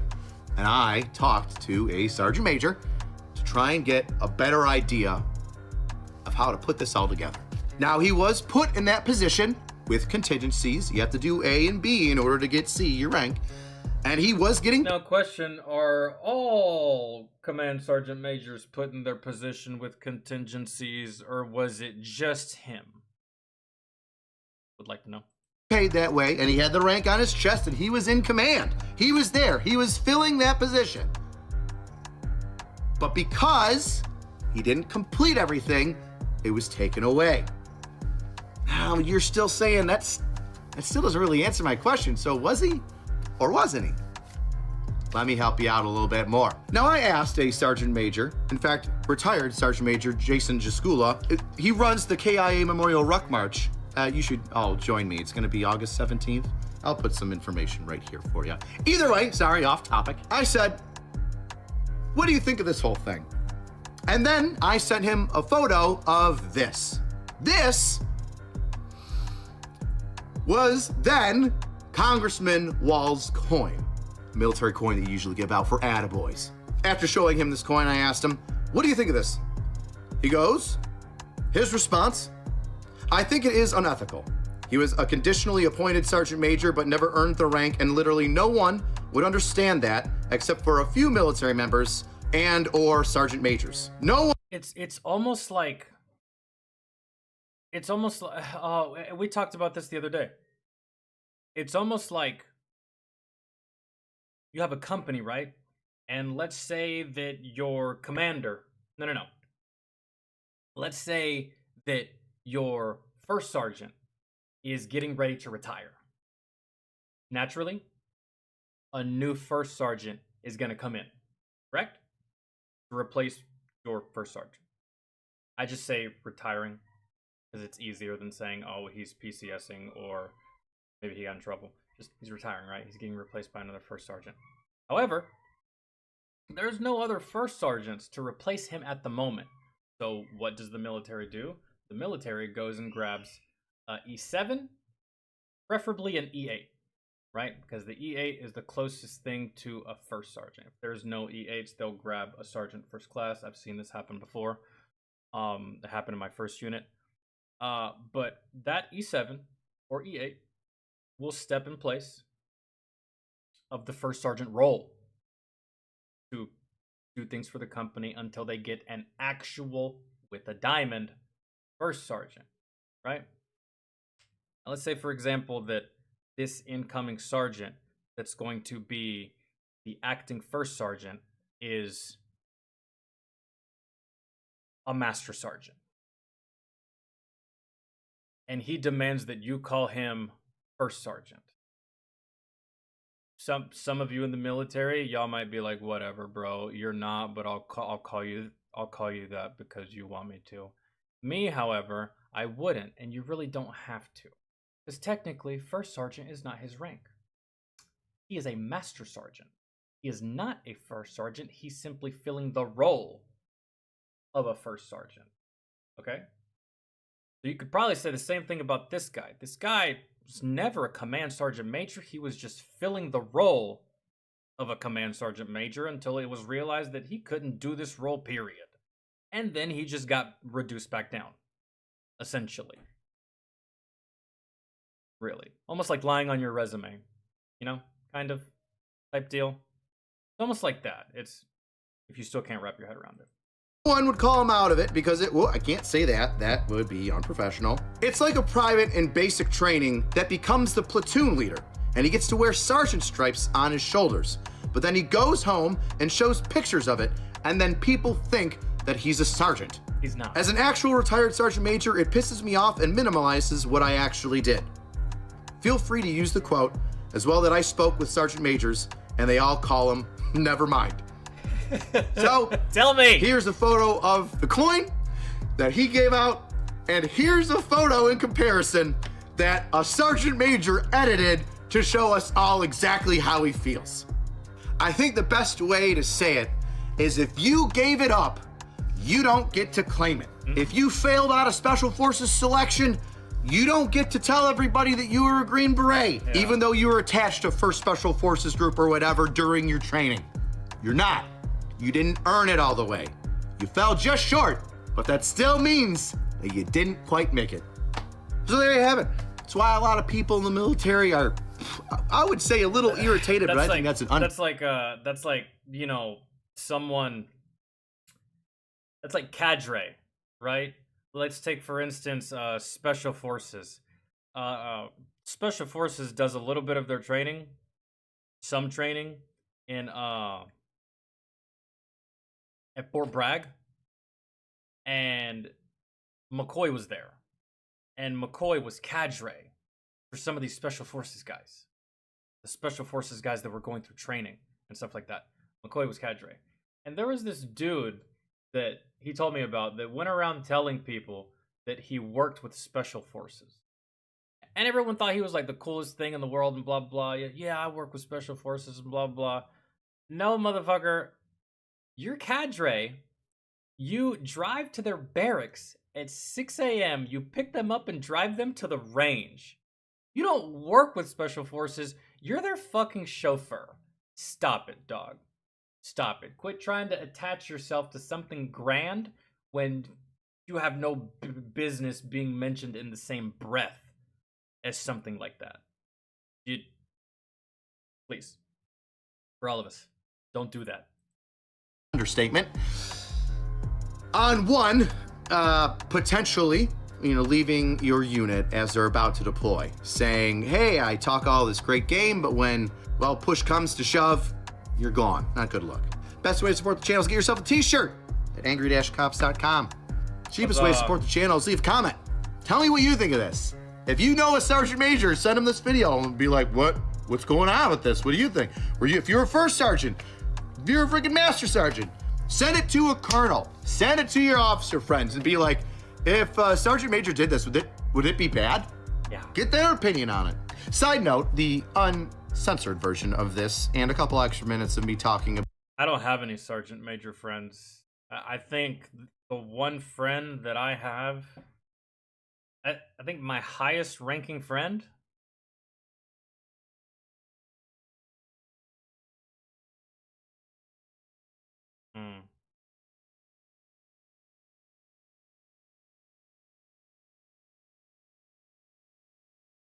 No, yeah, I do have a Sergeant Major friend. He's a friend of the family. I haven't seen him in years, though, and I haven't talked to him in years, though. So, but aside from that, no. And aside from him, the highest ranking friend I have, he's like, I don't know, Sergeant First Class. He's not even, Sergeant First Classes aren't even in this conversation, so. But I'm sure he stays in long enough. And then another one just got promoted to E7. Yeah, the one that I deployed with, Sergeant Perez. She just got promoted to E7, I think. But still, nowhere close to these guys, man. Master Sergeants and Sergeant Majors. You're talking like 20, 25, sometimes even 25 plus years in the service, man. You're looking at dudes that joined at like 17 and now they're, I don't know, man, 40. Still donning that uniform every damn day. Running 10 miles like it's nothing. I don't understand these guys either. Every sergeant major I've ever met ran like a goddamn gazelle. And I'm just like, guys, this guy's old enough to be my dad. It's like, can't catch up to this fucking dude. They were all like that. I never met a slow sergeant major. Ever. My entire service. Every time they ran, it's almost like they were running from a serial killer. And I'm just like, dog, calm down. It's not, like, we're at home, man. You ain't running from anything. Dude, I tried, so earlier, to whoever cares, I tried getting caught up on the whole Mr. Beast, his trans friend thing, drama situation, or whatever. I think I clicked on the wrong video, man. I couldn't take the guy's voice. I only watched, like, I don't know, 4 minutes of it. But it wasn't as interesting as I thought, is what I got out of it. Okay. Now, are you guys ready to see some more stuff? What I originally went live to do before we started watching this. You guys ready to do some Stolen Valor? I guess it starts now, right? I suppose. Maybe. It's up to you guys. Alright. Oh, bro. It is hot today. Put that on. Let's see. I'm gonna type in. Usually, I just type in Stolen Valor. I'm gonna try typing in Stolen Valor compilations, because every time I've done that, it's always brought up something new and different that I haven't seen before.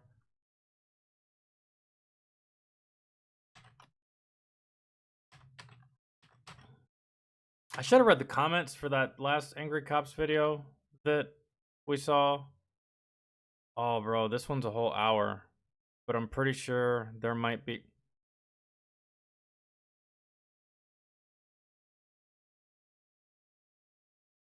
Top 10, sweet Jesus. There ain't no way, dog. There's no way. Okay, so this one right here. I know, it's like, I kind of want to click on this one, even though it is an hour and 39 minutes. I don't think I plan on watching all the whole thing. But I'm pretty sure in this, there's probably some duplicates that we've seen that we'll have to skip.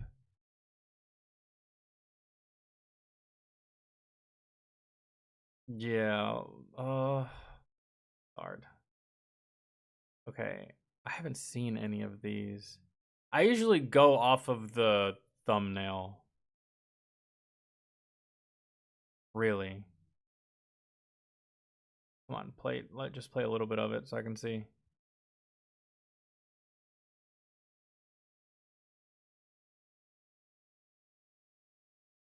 Okay, yeah, I'm gonna click on this one. Well, this one's 17. Hold on. I don't think. Okay. If I need to, I'll click on this one. If I absolutely have to, I'll click on that one. Because we've already watched this one. Last resort, I click on that one. And then we just skip to the ones we haven't seen. Okay, I can't get the I mean, okay. So it seems we have a bar setting. I feel like the bar is like the go-to place for bullshit Stolen Valor stories. Anywhere where there's alcohol. And someone's feeling a little bit too insecure that day. I mean, yeah, it's a real ID. I don't understand sure what about you're that? saying. Dude, it's all real. Okay. Let me call my boys that have been in fucking Afghanistan. We've been to Iraq and Afghanistan. Dude, you don't even look old enough to know about fucking 9/11. You're so right. Get the fuck out of my house. Get the fuck out of my bar. He needs his ID. Well, yeah, you are. This one's fake. What are you doing, man? That's fake. Get the fuck out of here. No, you can't. It's a fake ID. No, you That's don't. government property. It's going in the trash. Well, if it's government property, then call them in here, and we'll find out if it's government property. What's a bar called? We'll find out. I don't even know. What's that? I know you're. Bro, I know you didn't just toss this man's cat card. Like, what? I don't know what I'm trying to figure out what's going on here. Yeah, we do, but you can't scrape the front off of a Yes, fucking you military can. It's ID. laminate, Dude, man. Military IDs are real IDs. They're UV protected. They're not laminated. Well, let me see yours. I will. So, let me see them. I'm not gonna let you peel it. So, because yours is fake too, you're telling me you can scrape the front off a military ID. Just move it. Move it. Okay, cool. Cool. That'd be fine. That'd be fine. Make sure you tell them to send someone up here that has a military ID. Hey, let's come in our uniforms tomorrow and have a good old time about it. Oh yeah, I can buy those. I can buy those in the fucking store up in Jeff City too. If you're wrong, what are you doing about it? Yeah. I'm still kicking you out of my bar. Doesn't matter. That's not. What are you doing about her ID? So the patrons, right? The patrons are the ones that are Stolen Valor, right? And the barkeep caught him, is what I'm gathering. This was kind of hard to read at first, to be honest. I was trying to get a read on the bartender more so than anything else, but I don't know. Now that I've been watching long enough, I think the patrons are the ones that are committing Stolen Valor. And the bartender was like, nah, dog, that ain't no fucking real ID. What are you talking about? I've seen real military IDs before, and that ain't it. So, I don't know. James with the 2. Washing out of buds, but call yourself a SEAL. Yeah, we've seen that. You know what's funny? Fucking, what's his name? The biggest douche on the internet, Dan Bilzerian. He's like that. He's like, yeah, fucking SEALs this and SEALs that, and SEAL and SEAL and SEAL and Navy SEAL. Yeah, bro, no. He went and got hurt. I mean, commendable, you went, but I mean, you got hurt. And I'm not talking shit to you because you got hurt. I'm just talking shit because you didn't complete it talking like you did. That kind of shit. It's fucking, yeah. It's destruction of government property, so yeah. And you can press charges against me if you want. That's fine. I'll give you my ID. That's real. And I'll tell you exactly what my name is when the cop shows up. Did you say what his name was too? Yeah. And so what's that going to cost me? $30 to replace your military ID. And I'm also feeling like... Hey, look up how much it costs to somebody who hasn't even served my country for doing shit. Yeah, you can do a lot more push-ups than me. That's great. That's awesome. Yeah, that's great. You can do a lot more push-ups than me. What have you done for this country since World War II? Nobody. Pay my fucking taxes. Work my fucking dick off every fucking day. And also, don't serve minors in my bar. Get the fuck out. Do I look like a minor? You do. Thank you. You do. What's his name? That's great. Get the fuck out. No, you don't. You got your ID. Oh, wait, if you're in the military, you can just go get another one right now. It's fine. No, that's the whole process, and we're not even near a base right now. Yeah, you're not near a base? You're not near fucking Fort Lindenwood? An hour away? An hour away. It's an hour away. We're working here. Where are you working here? It's a military operation. There ain't no military operation in Lake of the Ozarks. Are you fucking kidding me? It's not the first time I've been here, but That's not the first time I've been here. What military operation is that Lake of the Ozarks? What are you guys doing here? Some secret bullshit? I'm protecting the dam from being bombed? Yo, dude, I like this guy. This bartender, like he really is letting it. Okay, so this is the gist of this. These kids, probably, and this chick, they go into this bar trying to get drinks, trying to get service, pull out their IDs to show proof of age, give them military IDs, probably to kill 2 birds with 1 stone, proof of age, and then quite possibly a discount. And then the bartender realizes very quickly that that's not a military ID and that they're full of shit. And now he is roasting the absolute shit out of them. And he told them to fucking leave, but they're still here. Getting roasted by this dude. The roasting stops if you go. Like... Where's the ID at? It's in the trash. It's gone. It's fake. Okay, hey. Let's go outside, and then the officer's gonna be here pretty soon. Don't touch me. Don't touch me, he says. I do a lot of fucking push-ups. Don't touch me. I knew that. No, you don't. It's in the trash. It's fake. No, we like seriously need the ID. The police are coming to straighten all this out. When the police come in and say they need the ID, I'll give it to them. What? It's just gonna make it worse for them. I'm gonna keep quiet. Yeah. That's fine. When the police come and say they need the ID, I'll give it to them. The dude's ignorant, dog. Yeah, let's not do that. It hurts. Let's not. It hurts to watch. It does. It hurts to watch. Why are y'all still there? I don't understand. I think they're cool about it. Guys, if that ID is fake and the cops show up and he gives this ID to the cops and this ID is indeed fake, y'all go to jail. I would leave. Cut your fucking losses and leave. Man. Dog. No, they need to fucking get the fuck out. You sure what? That's what they need to do. They all peel. I know. Just Yeah. stop having fucking people too. bringing us fake ass fucking IDs. Is what we need. I can't believe it's that fucking common. We've had I believe it's coming. A good chunk of motherfuckers come in here with fake IDs, man. But not And- make every single person Dude, young. you're telling me that on a government ID, they have a filament on the front that you can pull off. With a chip on it that reads. With a chip on it? No, dude, the chip is inside the card. You can't lie to me. It's like a passport, you dumb fuck. Have you seen a credit card? Bro, Yeah, I've seen a credit card. Bro. Yeah, but yeah, you telling can't peel the fucking filament off a fucking. No, you can't. Peel that fucker all you want. Peel that one all you want. That's a fucking. Peel that one all you want. Peel that one all you want. Peel that one all you want. I'm giving you fucking credit cards, bro. Look, dude. You said There is a chip inside of your card. It's gold. It's a gold microchip. It's right there. Just like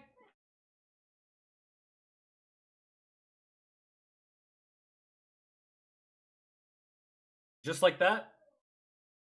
See that? That little gold chip right there? It's a little bit bigger.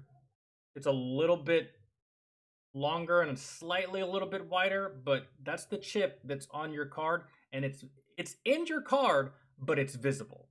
You can visibly see it when you look at your card. You can't peel it off, you can't rip it off, you can't take it off. If you remove that chip, that chip is essentially your security clearance if you try to use a government computer on a military installation. So it would not be a good idea to scratch that off, cut it off, scrape it off, none of that. That in itself is damage to government property because that ID belongs to the government. They just allow you to carry it. Oh shit. No.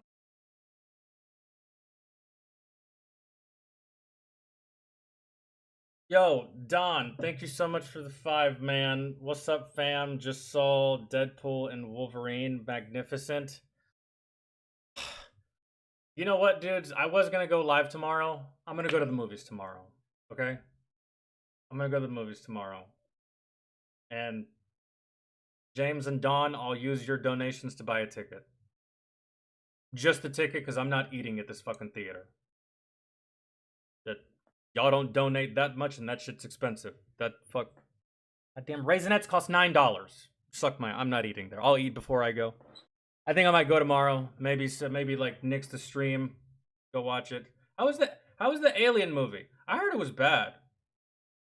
A friend of mine said he didn't like it. He was like, "Dog, that was atrocious." I was like, "Really? It looked good." I talked to other people and they said it was good, and he's like, "They may like it, I don't." I don't know, man. I just mix shit for my friends.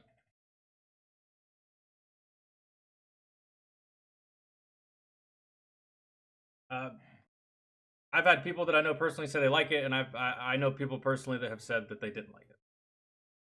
Which is strange because most of the people that I know that I'm friends with personally that I speak to like that, most of us usually like the same shit. So to see them split 50-50 on the movie, I was like, strange.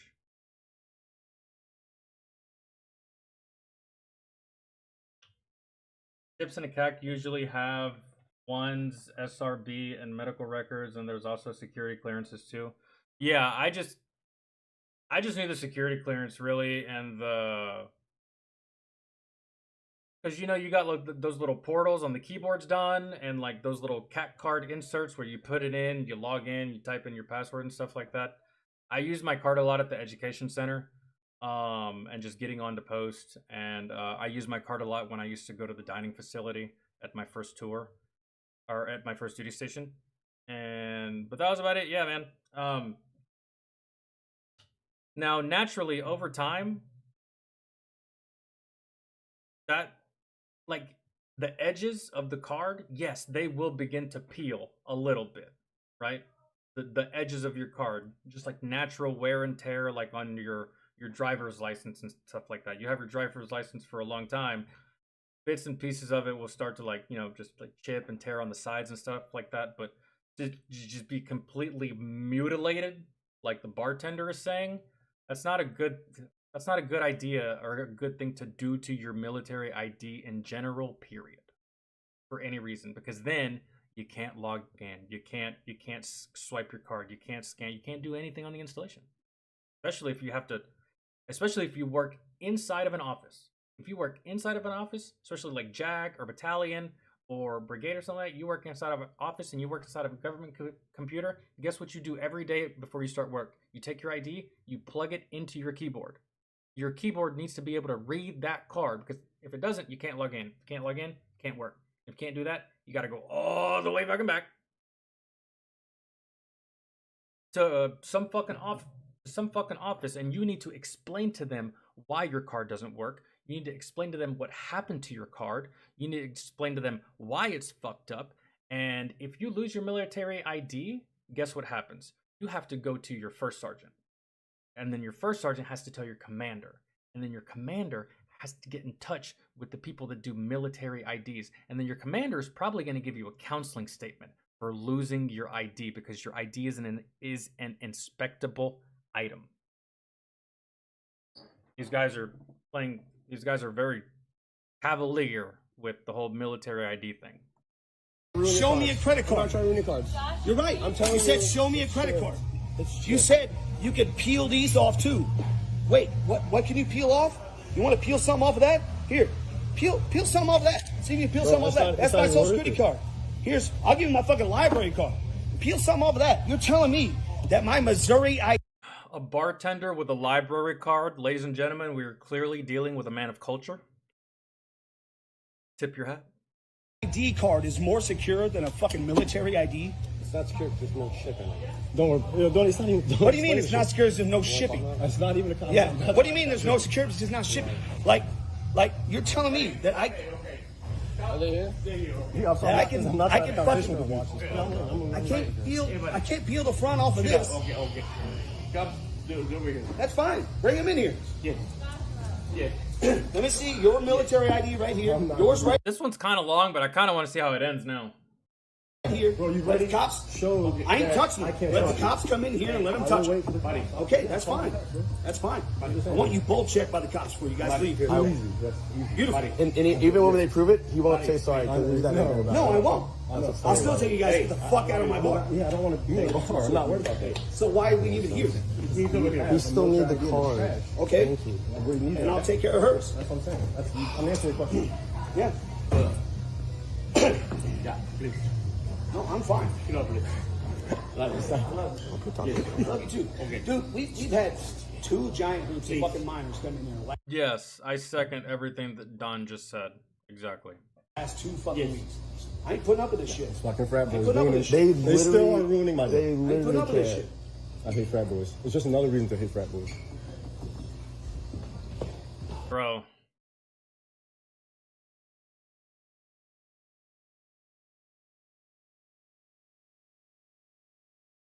Just another reason to hate frat boys, huh?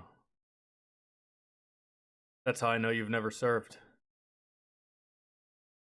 Because you're at a bar, you look and sound fairly young, putting you at the rank of putting you at the rank between E1 and E4. I've been at E1 and at E2 and at E3 and at E4. Guess what? That's basically all it is. That's all we are. It's a whole bunch of fucking frat boys. The only difference is we wear a uniform and we wake up to go shoot in the morning. That's it. We're the same fucking person. Another reason to hate the frat boys? Motherfucker, we are the frat boys. We're just in a different environment with a different fucking background. That's it. That's it, man. While all, like, people my age, while y'all were in college doing keg stands, I was in the military, overseas, getting drunk with Romanian strippers. This is not much of a difference, just location and scenery. How's it going, sir? How's it going? Buddy, hey. Where's this ID? It's in the trash. Right there. What? Are you working here? No, I am. Oh, no. Have you been in the military, sir? Yes. Can you tell me if you can peel off the front of a military ID? How did you do? Yeah, actually, I remember mine being laminated, so.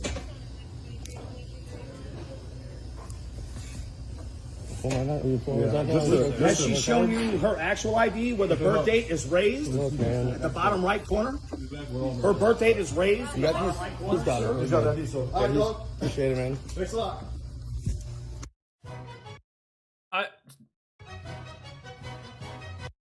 That was it. That's how it ended. Fucking hogwash, man. That was so anticlimactic. I thought that was going somewhere.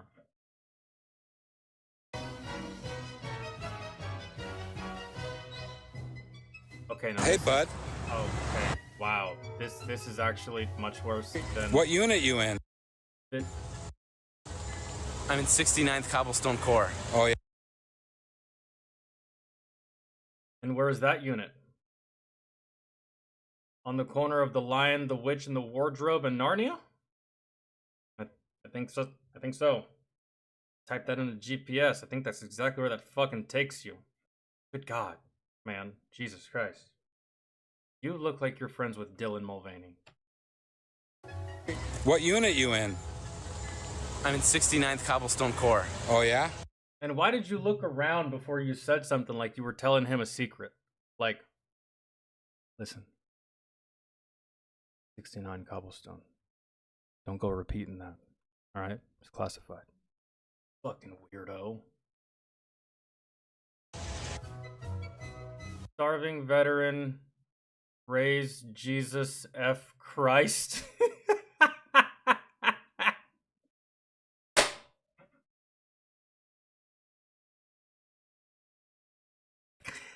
Oh, man.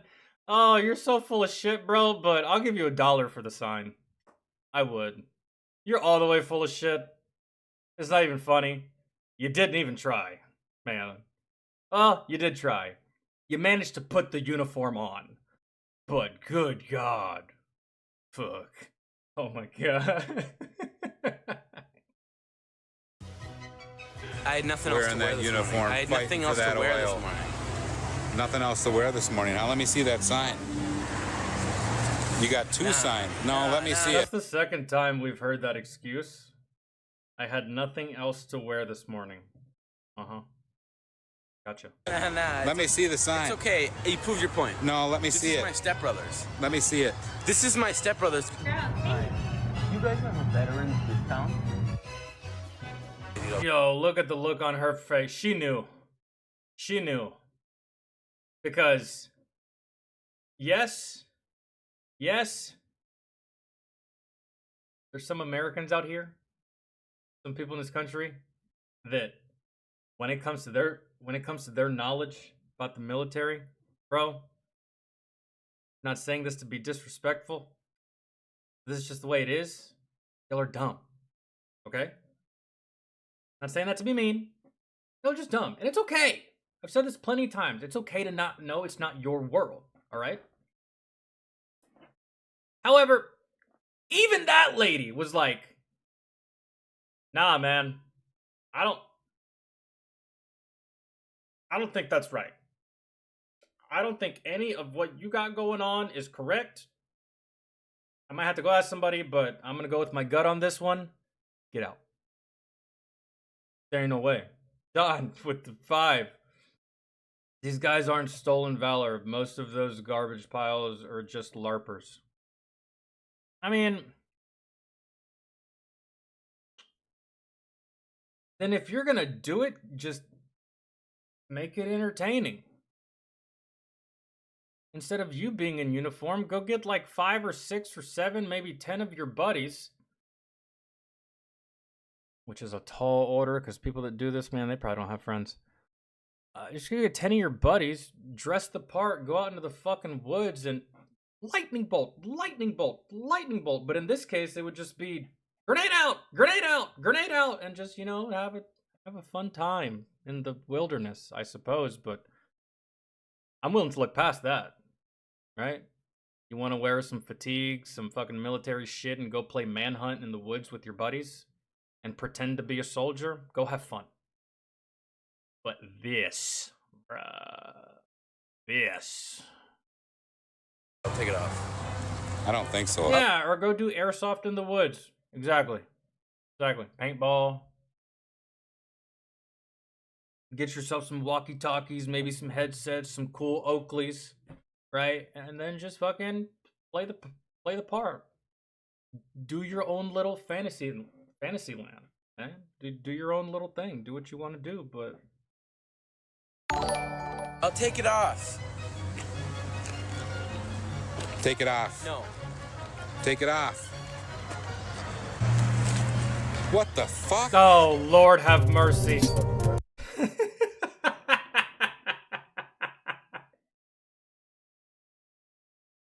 Even the cameraman was more offended by what was underneath the uniform than the actual uniform. He's like, take that shit off, dog. You're pissing me off. And then he sees the Minecraft shirt. He's like, what the fuck?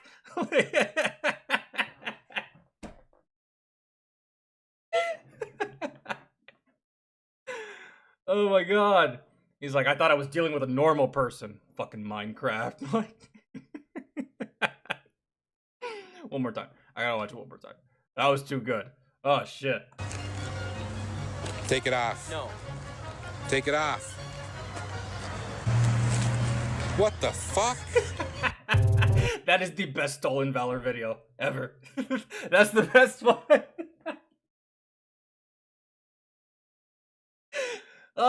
That what the fuck? He sounded so offended when he saw the Minecraft shirt.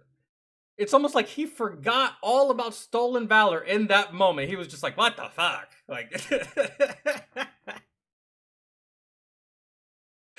oh, dude. Yeah, that's the reality of Minecraft right there.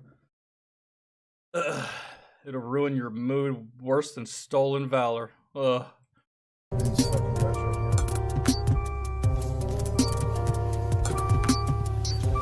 What are you guys? What service are you guys with?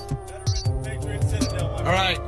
You know that if you're not active duty, you can't be wearing the BDU. We are a non-profit organization, and in the AR 670-124 says for fundraising, special fundraising. Not events. BDUs, sir. Not BDUs. You know that's against the UCMJ. All right. What branch did you serve with? I was United States Army, my friend. Honorably discharged veteran. You can't be wearing the BDUs.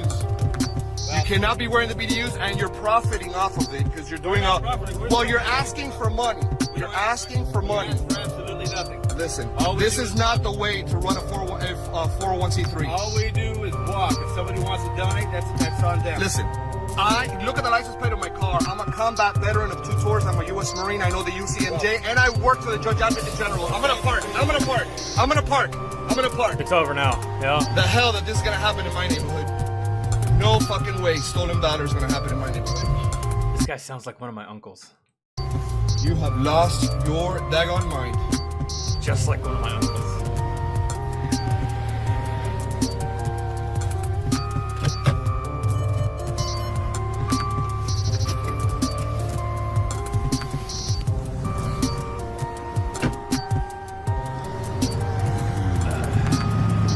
Yeah, like, that's always a shady thing, man. It's, don't give money to these people.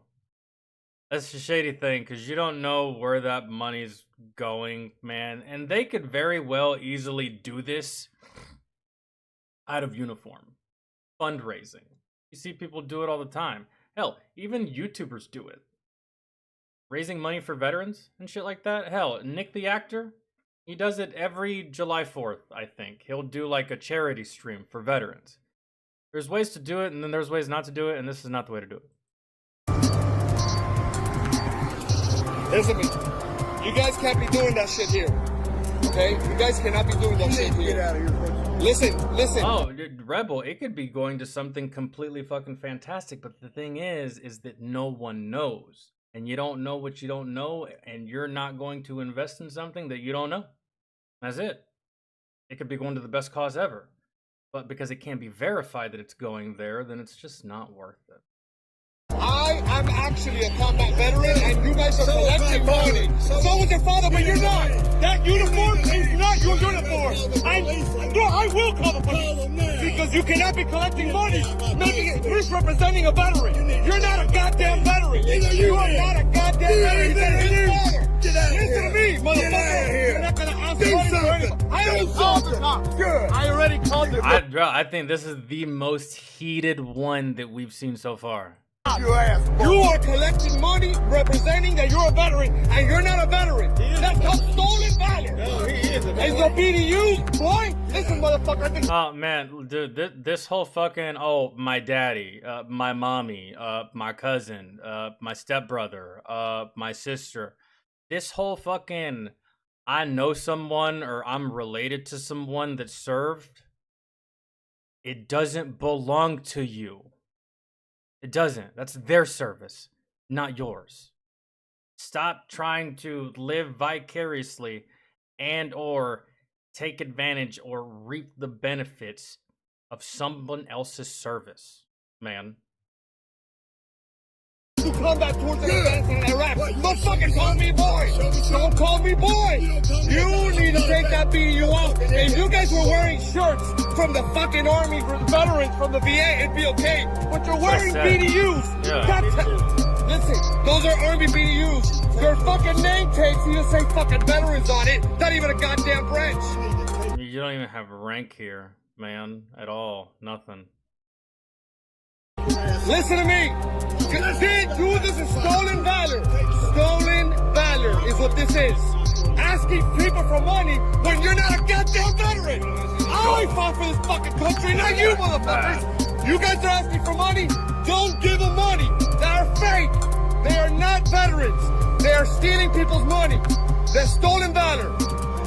Call the fucking cops right now, you son of a bitch. Fucking piece of shit. Piece of shit. I already called the fucking cops. Believe me, what you're doing soliciting here is illegal. And I'm gonna stay right here, make sure the cops get here. Because you're not a fucking combat veteran. Motherfuckers. You're a piece. Again, the whole, a family member served. That doesn't give you. Listen, I appreciate your grandfather's service. I appreciate your father's service. I appreciate your great-grandfather's service. I'm sure they were great men. But if you didn't serve, don't wear the goddamn uniform. It's not yours. It's theirs. I'll salute them. I'll stand at parade rest for them. I'll call them sir. I'll call them sergeant. They earned my respect. You have not. Like, it doesn't give you the right just because your dad did it. Okay? That's it. That's all I'm saying. Piece of shit. Believe me, you're gonna be famous on social media. Cause everybody know that you're a fucking thief. Stolen valor. Fucking stolen valor. Oh my god, shameless. As his buddy's getting berated, his other homie just got right back to work. Like nothing's happening. A fucking liar.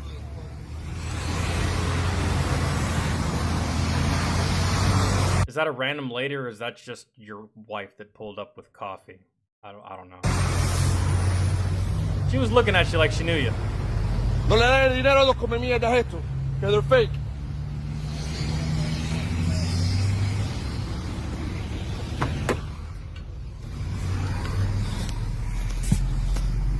Yo, that guy was mad. I really thought it was gonna come to blows.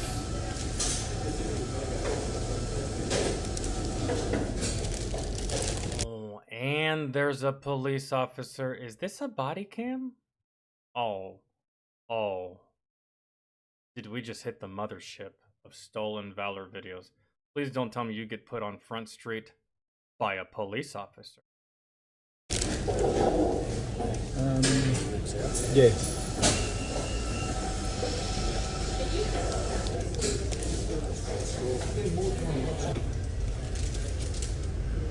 No way.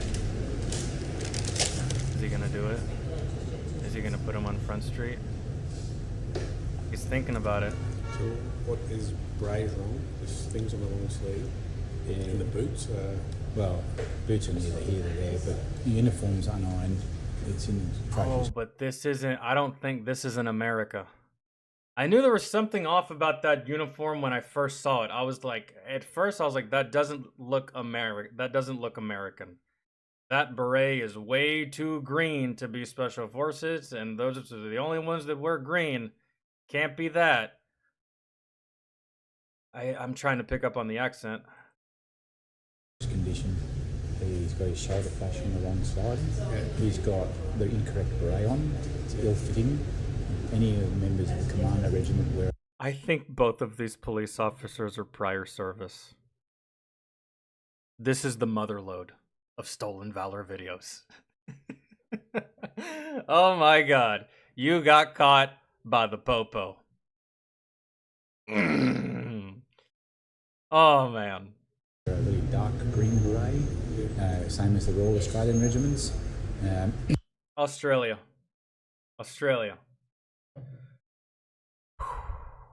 Man.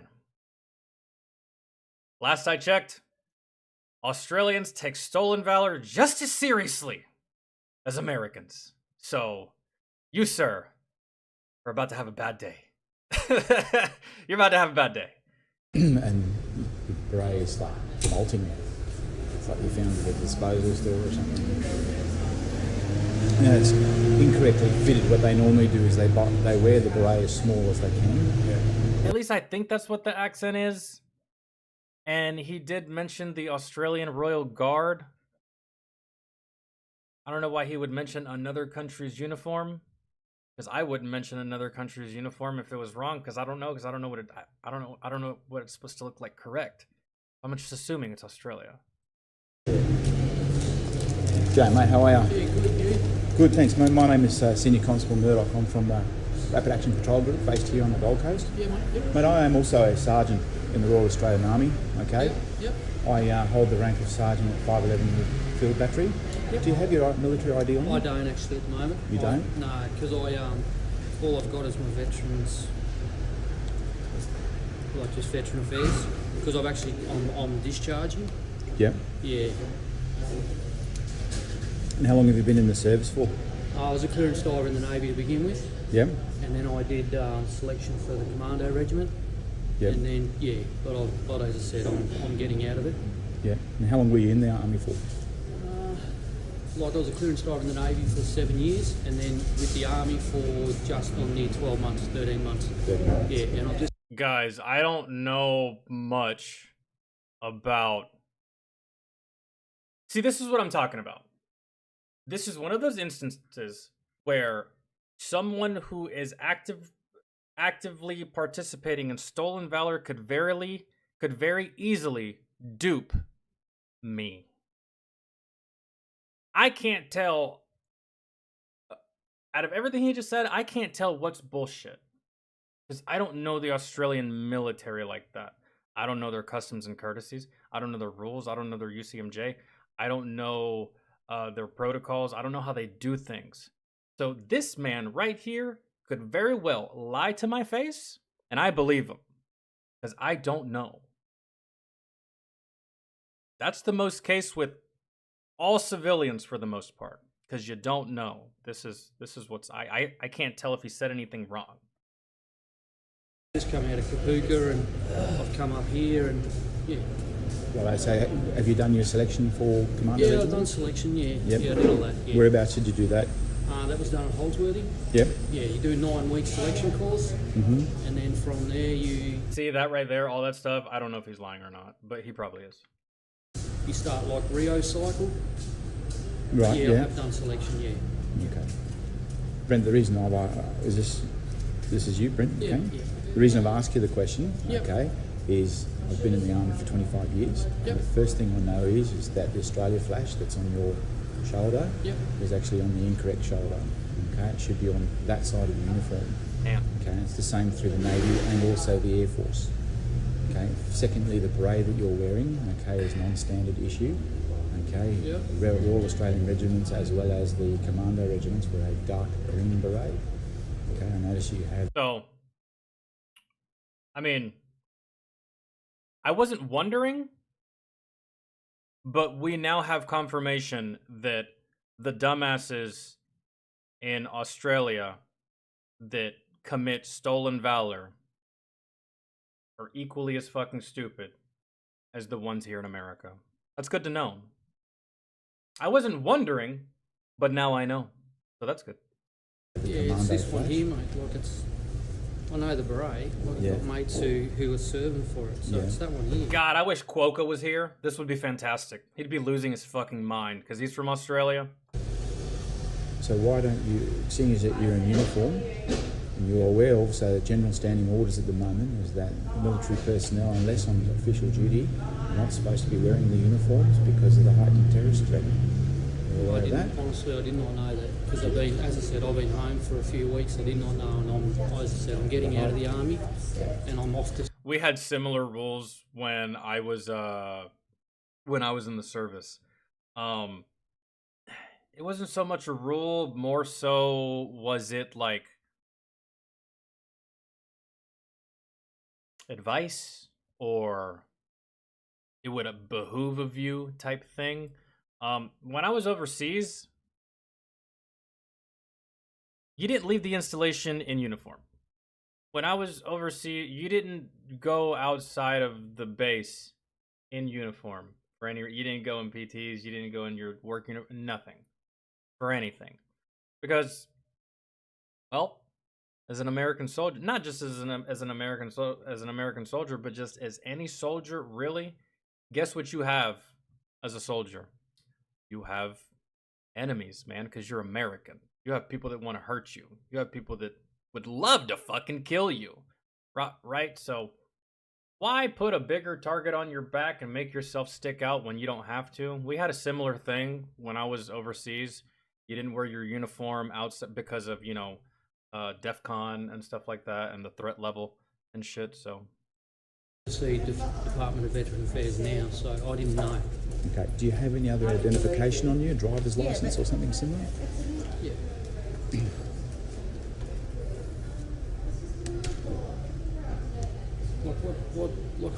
What's this about? In this moment, right now, at this very second, if he were to take off running right now, would the police chase him?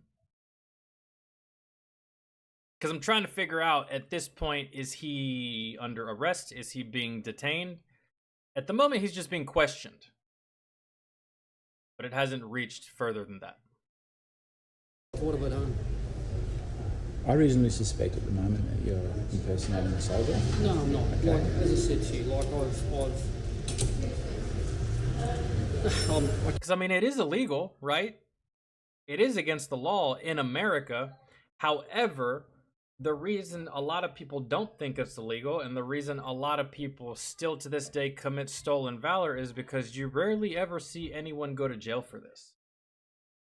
Am I right or am I wrong? You see a lot of stolen valor, but rarely do you see many arrests. Rarely do you see many arrest records, right? Because usually 9 out of 10 times it's just like, hey, turdbag, stop stealing valor, you fuck. And he's like, okay, I'm sorry. Does the walk of shame, goes home. Everybody's happy, yada yada. The next day comes. But again, this is like a very unique video because this is like one of the first times I actually see one of these stolen valor fuckers get caught by the police. So will he go to jail? Because it is against the law, but it's rarely enforced. At least through my eyes. I can't believe this. I'm not impersonating a soldier at all. Like, I can show you, Bro, it's over, man. Stop. Dude, when I was in the service, if I were to have gotten pulled over or stopped or detained by police, and let's just say that it's a rare occasion where I don't have my military ID, I don't have my dog tags, I don't have anything to prove that I'm a soldier. You know what I can do? Yes, I am in the military. I'm stationed at Fort Stewart, Georgia, 396 Transportation Company, 87th CSSB, under the command of Captain Wilson and First Sergeant Durant. I can give you their phone numbers right now and you can verify my service. That's what I can give you if I don't have my ID, bro. It's over. Give up. You're done. That's it. Stop. Pictures of all, like, enlistments of me in the military. Right, yeah. Like, I'm not impersonating. What was your last CO? What was your last first sergeant? What was your last commanding officer? What was your last supervisor? Name the last military building that you entered. Like, something, man. Something. Soldier at all.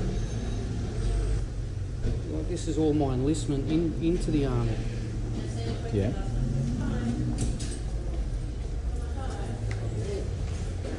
Nah, you're full of shit, man. You don't believe So it. who are these people? Who is this? Has anyone ever accused you of stolen valor? No. Well, one time, this dude in the comments section, like a couple years ago, but other than that, no. Never. Fella here. Which fella? This fella here. That's with this fellow. That's a man. It's a man, is it? Yeah. Because it's easy to know, man. It's like you can tell who's served, who's in, who's not. You can just tell. Well, we can. Really. And that's it. You can't get called out if you've actually served. The only times that you get called out is if you give someone a reason to call you out. But if you've actually served, you're not going to give any of those reasons. You're just going to have a regular, normal military conversation with the other service member.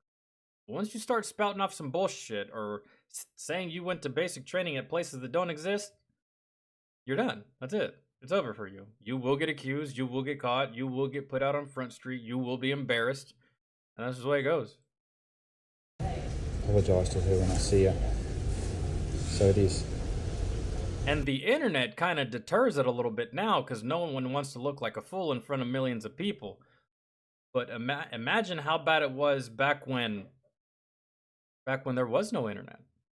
There was no one to expose you. You could just go around stealing valor all goddamn day. No one would know. No one would really care.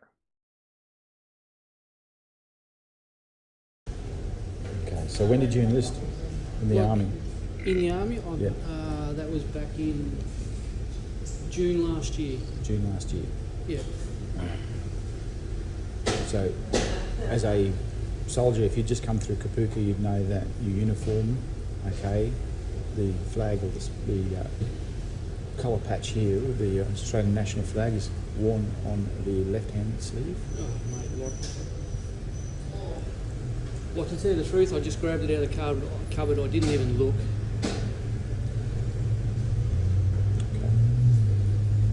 You got any other? Honestly, I haven't done anything wrong. Jeez.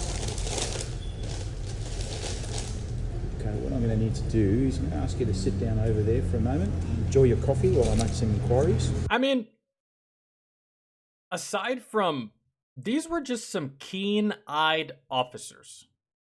Some keen-eyed veterans. Really. Because, I mean, if you take a look at them, look at them. The uniform's not wrinkled. It doesn't look disheveled. It doesn't look like he just pulled it out of a fucking drawer. He shaved. Has a haircut. The beret doesn't look completely terrible. Right? There was some effort that went into this. Slightly. But again, fail. Like always. Like all of them. All the time. So. What I need to do is I'm going to ask you to sit down over there for a moment, enjoy your coffee while I make some inquiries. Okay, I'll need your service number. What service number? There's no Sit over service. here, thanks. Well, I bet you he wishes he never would have got coffee that day. Damn.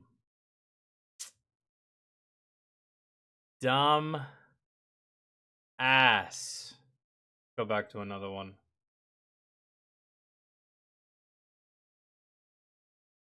One thing I used to do to my friends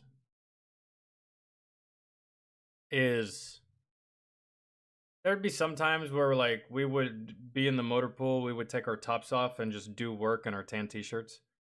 Take our tops off and either put our top, like hang it on a truck or like on a chair or like put it inside. Like there was like an office in there, like close to the maintenance bay.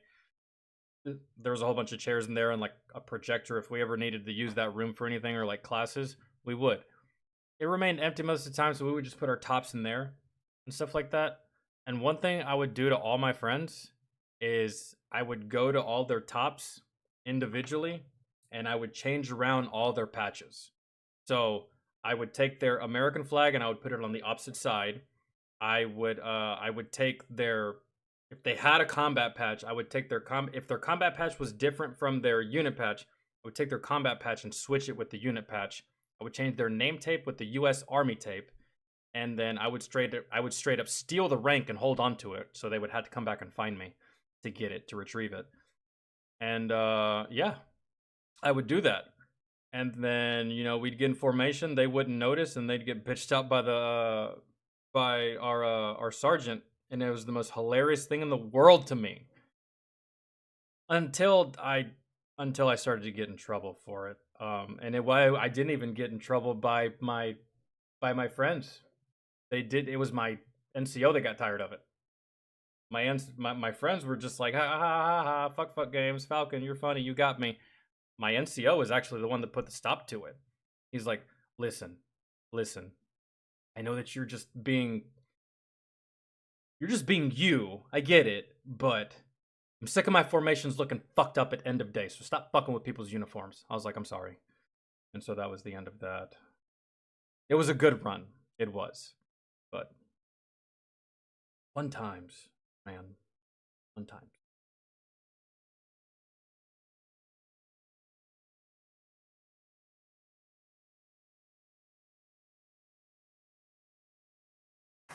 Let's see.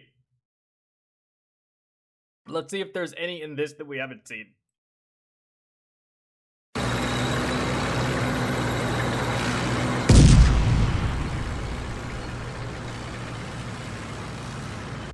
Yo, World Star Hip Hop, man. This nigga ain't never been in the army, man. He wearing the colors, man.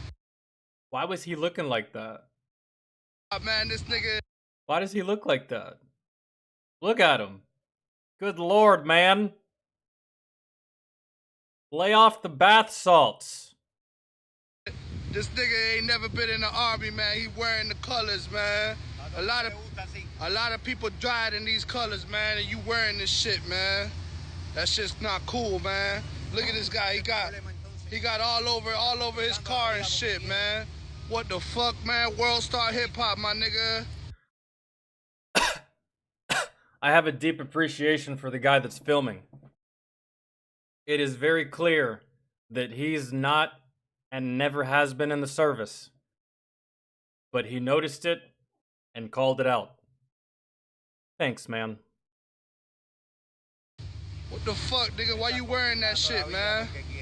¿Por qué tú estás usando ese uniforme, oh, dog? shit!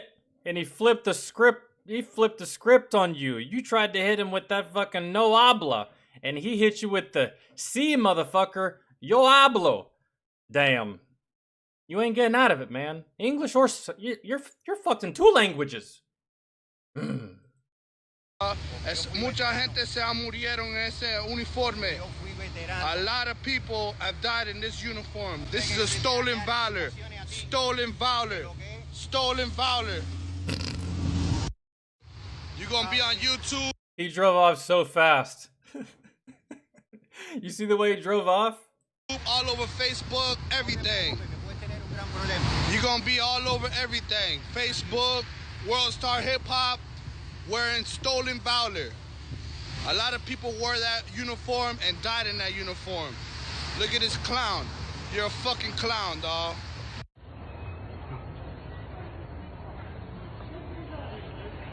What we got here? Who's doing it? Who is it? Oh, dress uniform. Good lord.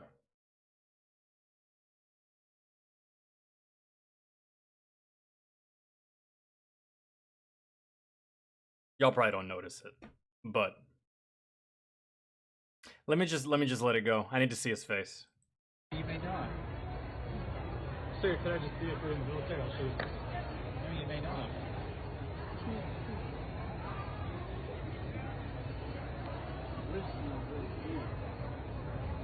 Sir, would I be able to see a tack card? No.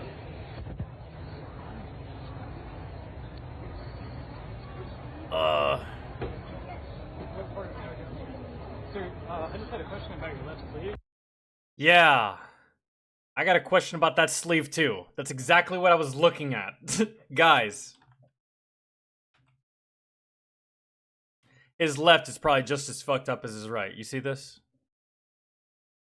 You see this? You see these stripes right here? Now, forgive me if I can't remember which side it goes on, but for this particular case, I don't think it fucking matters that I can't remember. All I know is that's way too many for what you look like. So these stripes you're gonna have them on your right and on your left. Now, one set of stripes represents your time in service. The other set of stripes represents your time in combat. So how many, I guess, how does it go again? For every 6 months of combat, you get one stripe? I honestly can't remember. But it's your combat stripes, and then you got your service stripes. And this motherfucker's stripes are... We fast forward a little bit.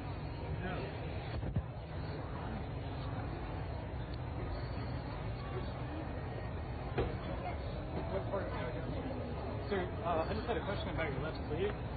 Usually that's how many years of service you have, and you said you have 32.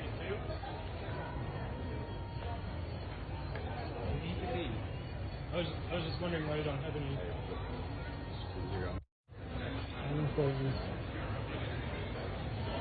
Oh shit! Oh shit! Oh shit!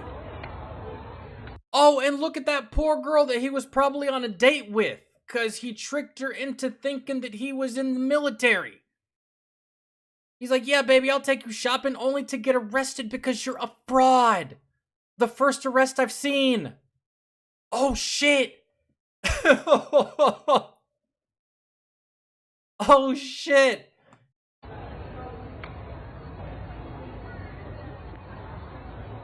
And the girl's just looking around like, am I being punked? What's going on? He told me his name was Daniel. It's not? Okay. I'll go home. Damn. How long have you known him for? Several months. What's wrong? Did he tell you he was in the military? Yeah, he's in the military. Are you sure about that? Yes, he is. Have you seen him like go to work and where? Do you know where he works? Have you ever seen? Oh my God, this poor girl. He's had this ruse going on her for months. Months. He's had this ruse running on this girl that he was in the service for months. I'm guessing what? He got up in the morning and just went somewhere? Lord knows he didn't go to a military installation. So what? He fucks off from 6 to 5 and then comes back like, "Well, hello, honey. Tough day at the army. Yeah, it's brutal over there. It's crazy. Caught shrapnel from the printer." Oh, man. That's embarrassing.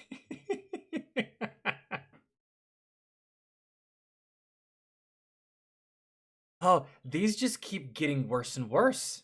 I love it. Dawn with the 5. Don't deployment stripes go on the left sleeve cuff? Dude, I know. I forgive my ignorance, and I feel so stupid for not remembering. And the service stripes go on the right? Is it? Oh my God, dude, I feel so dumb. I feel unbecoming of a prior service member. Fuck, bro, I can't remember for the life of me. Don't deployment stripes go on the left sleeve cuff, and the service stripes go on the right sleeve cuff of the blues, or the pinks and the greens? No, greens, because I had greens and I still had stripes. I had stripes on my right and left. I forget how many, but I had service stripes and I had combat stripes. Can't remember which side. Why is this happening? Oh, maybe it's because I didn't wear that uniform all that much, man. I can't remember. But we know. Service stripes, combat stripes. This guy probably has no idea what that fuck that even means or what it symbolizes or why it's even there. So it doesn't matter. We're still ahead of the curve, Don.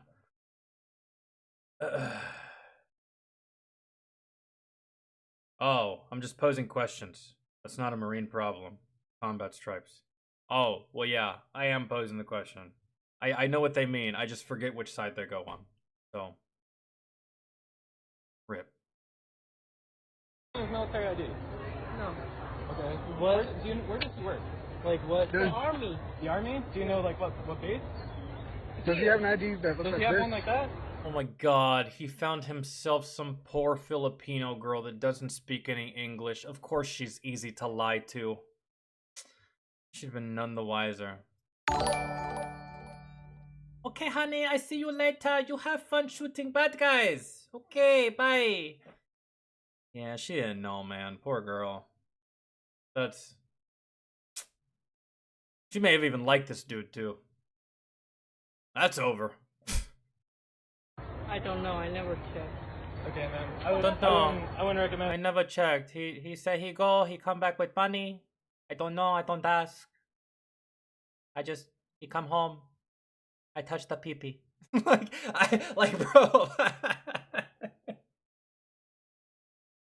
I mean, fuck. Damn. This.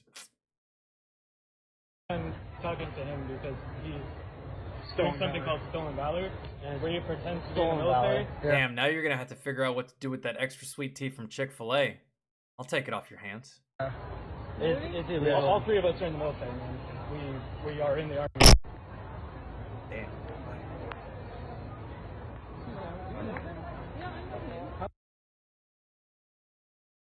That's crazy. That is, I cannot, that's the... Hey, was you in the Navy? What'd you do in the Navy? Hey, can you stop for a minute? I want to ask. Red flag. Red flag.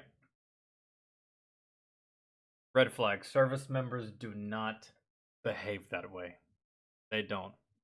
Hey, you're in the army?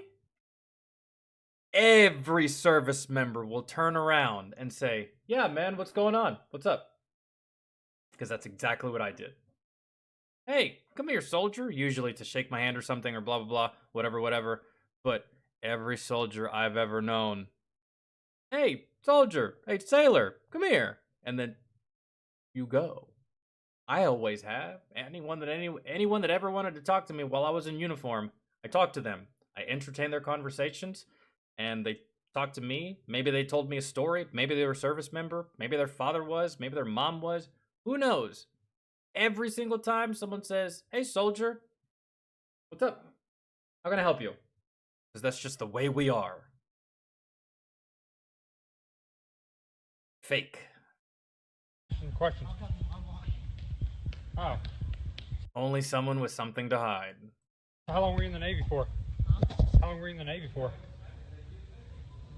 Glasses indoor, come on. Who the fuck do you think you are, bro? Johnny Bravo? You're all jacked up. Oh, what ship were you on? On the what? On the Ranger? Wow. Oh, I don't think you were really in the Navy. Really?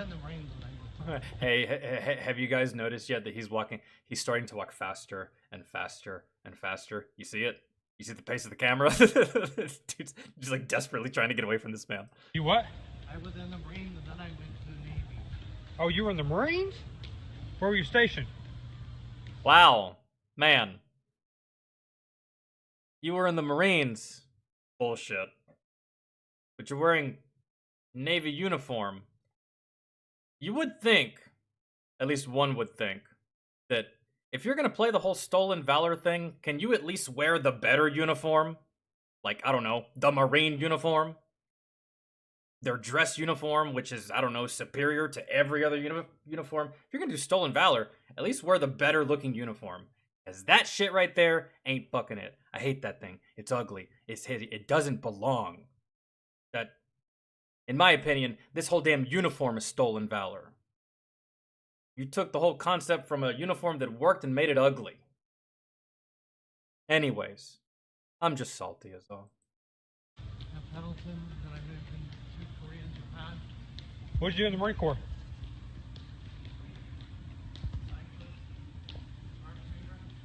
Wait. You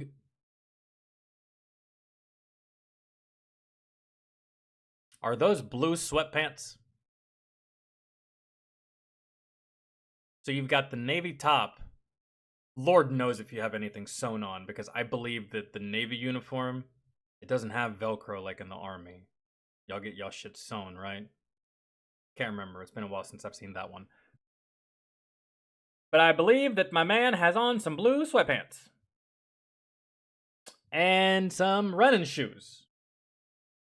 All right. This dude is ready for war. And P90X. Let's get it. Let's... Fuck yeah.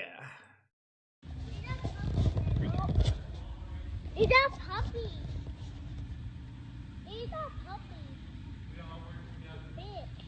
You did what in the Marine Corps? You did what in the Marine Corps? Operations. Well, I don't think you were ever in the military, man. Because I'm retired Marine Corps. And if you were in the military, you wouldn't be wearing that. I can wear what I want. Huh? I can wear what I want. It's a free country. Yeah. You're absolutely right. It is. You know what's also free? These hands from a pissed off veteran that has nothing to lose, and he's gonna make an example out of you one day. Y'all have yet to run into that one, but best believe you me, y'all will one day. Don't come crying to me. I'm telling you, bro. I'm telling you. Y'all play a dangerous game with this. Like, I make light of it, I make fun of it, it makes me laugh and stuff like that, but y'all have no idea how dangerous of a game y'all play. And you better be glad, man, that military service members, as well as their families, are law-abiding citizens. Because, man, you better be glad that they're like upstanding people, really. Because, I don't know, man. This is just... That's crazy. You know, it's funny because this actually reminds me of a movie that I just recently watched the other day, and I just wanted to rewatch it for shits and giggles because the movie is so fucking stupid and it still makes me laugh to this day. But Malibu's Most Wanted. I recently just watched that movie on my free time the other night for no reason other than fuck it. I laughed my ass off, bro. It's been a while since I've seen that movie. Anyways, basically, you know, B-Rad is basically stealing their culture, and they don't fucking like it, and it pisses them off, and they want him to just act white again, right? You're not this person you think you are. You're not what you're trying to be. And then they show him the actual streets. Turns out, man, now that I rewatched the movie, B-Rad actually has some balls on him, bro. And he actually about it. I mean, he was about it when he thought it was fake, but he could actually hang until he said the N-word in that nightclub when he was battle rapping, and then he got kicked out. But anyways, it's like that, bro. We're not saying you shouldn't do it, because there's plenty of white dudes out here that got that black swagger, Eminem, right? Whatever. But don't do it in like a fucking arrogant, stupid fucking way, like B-Rad was doing it. Like, all you stolen valor motherfuckers, y'all are B-Rad from Malibu's Most Wanted, bro. Like, y'all just go overboard with the appropriation. Appreciation is what you're goddamn showing, man. Shit. So you're out, sir?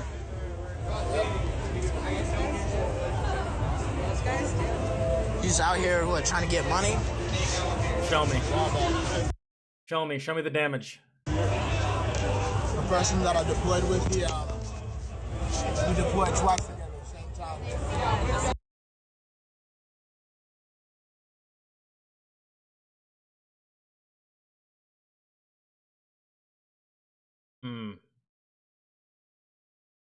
As of right now, I see nothing wrong. If you're wondering what he's wearing, that is actually approved military wear. That is a fleece that they give you. It's for cold weather. I actually love that fucking thing. It's so comfortable. I used to sleep in that.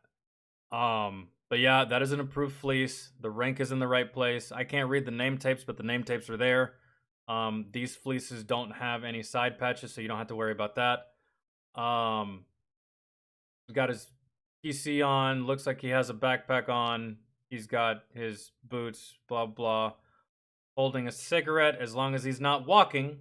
And as long as he's in an approved smoking area, which it looks like he's just out in public, that's no big deal. We're allowed to smoke cigarettes.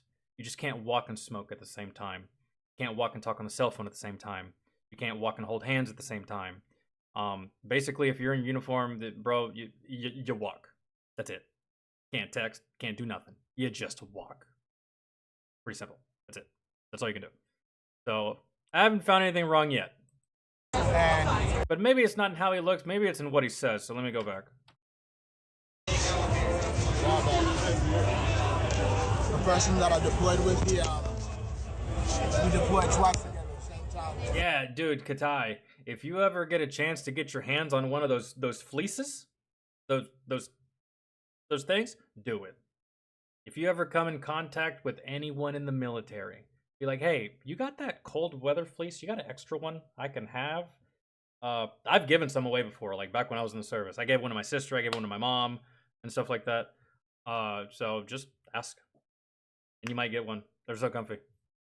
My mom still wears one to this day. I think she wears my old one. And fortunately, you came back on in one piece, mentally, physically, and emotionally. Pristine condition. Same where we left. Fucking, except for him, 4 weeks later, he gets into an airport car accident. And the government won't help him out because technically it didn't happen on their time. So right now he's inundated with medical bills. I'm sorry, bro. I couldn't really hear much of what he said there towards the very end, but I caught a little bit. I told him that anything I could do to help out. So you were in Iraq? Mm-hmm. Who were you with? Who was I with? Yeah. I was with, when I got deployed my first time, I was replacing somebody who got injured in the line of duty. That wasn't the question, but... I got put with a unit out of Orangeburg, South Carolina. But you know,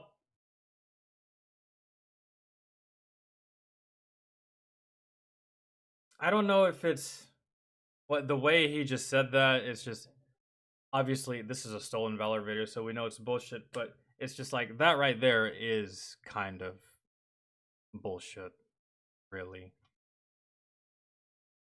Unless it's happened differently in the past, usually, all the times that I deployed, if someone was injured in combat and had to be sent home, naturally, they will be replaced. However, they're going to be replaced by someone that's already in country. I don't think that they're going to replace a downed squad mate with someone from the States. Wait on this fucker to go to Hartsfield International, fly to Fort Sam Houston, and then fly to somewhere in fucking Canada to reach a connecting flight, to then fly to Kyrgyzstan, to then do a week of training and layover, only from there to finally get to Afghanistan or Iraq? When you can just pull another soldier that's already in country, it's not doing anything all that pressing at the moment. Again, that's how it worked for my deployments. You lost someone, you just got someone else that was already in country to fill that spot. You didn't just get another motherfucker to fly in, and that's just the way he said it. I don't know if they used to do that or if they did that in the past, but the way they did it when I was in is no, you lost someone. They just yanked someone else that was already in that country as well, and they put them there. They didn't just be like, all right, call back to Fort so-and-so back in America, see who else we got. I don't... Done with the 5. What has me jacked up worse than LARPers or soldiers in OCPs who flaunt the uniform when they get in trouble with the cops? One name, Karan Nazario. Who is that? Am I supposed to know who that is? And you know what's one thing I hate, Don? I hate calling them OCPs. That gets under my skin too. I don't understand why they got rid of ACU. Army Combat Uniform. It just makes so much sense, but then again, it's the government and it's high-ranking people in the Pentagon. So I think that's why they changed it, because I believe that it made too much sense, and they get allergic to that shit sometimes. Army Combat Uniform, bro, it's basic, it's simple, straight to the point. Army, because you're in the Army. Combat, because you would wear that for combat. And uniform, because it's a uniform. I don't know anything simpler than that. And to overcomplicate it and make it something different for the sake of fucks and giggles, I don't know, man. Were they? But Don, I appreciate all the donations today, man. Thank you. Those, what do you mean, what were they? Like, what was their... What's a battalion? Was it a battalion company? It was, they wore... They didn't wear patches. Was it a battalion? Was it a company, man? Was it a battalion? Was it a company? Battalion is like 5 companies. You would see that somewhere like in a big place like Bagram or Kandahar or whatever big places existed in Iraq. I don't know. I didn't go to Iraq. That's it. That's all. That's it, man. They wore...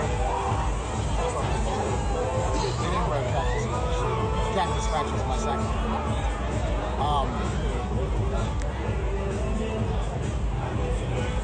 We were under the 3rd COSCOM and was on Toledo Air Force Base. Your third COSCOM? But what battalion were you with? So you were deployed twice, but you don't know who you were with?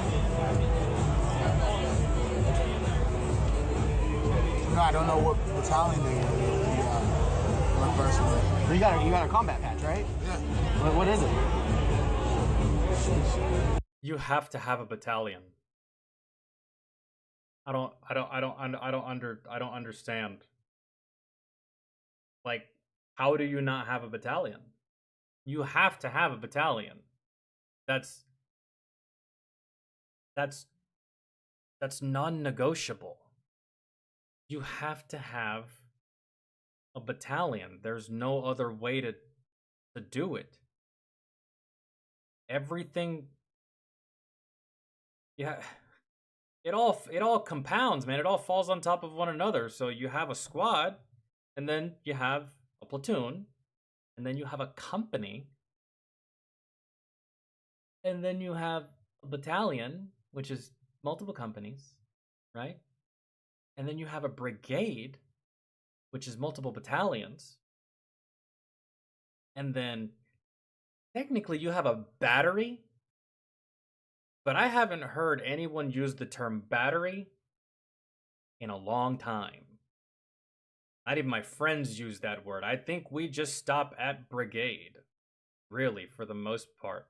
We never use the term battery, but that is a term. That's what's above brigade, I believe, if I can remember correctly. But you have no choice but to be under a battalion. There's no other way around it, man. That's like... That's the saying you play for the NFL, but you don't know what team.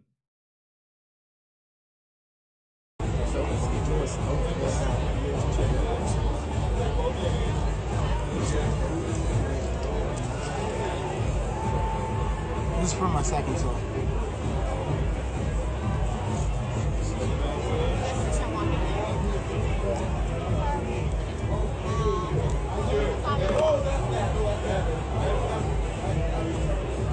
Oh, I see what he's doing, yeah.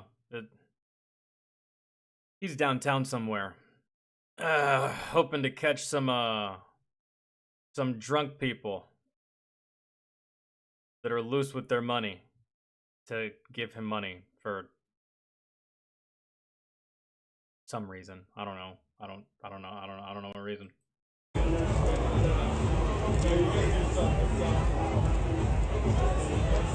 Because on my second tour, I was up in the back, got right on the MOI. I was on JSA Shield. Okay. So, the reason I say something is because you're collecting money in the United States Army. You know that's not right? My God, fucking shut up, Stacy. Trying to hear this conversation. Nazario got pulled over by police in 2020 for an improperly posted license plate, and he blew off orders to exit his car during a high-risk stop with guns drawn. Virginia National Guard. Oh. Yeah, I didn't know about that at all, Don. So what's the significance of this guy again?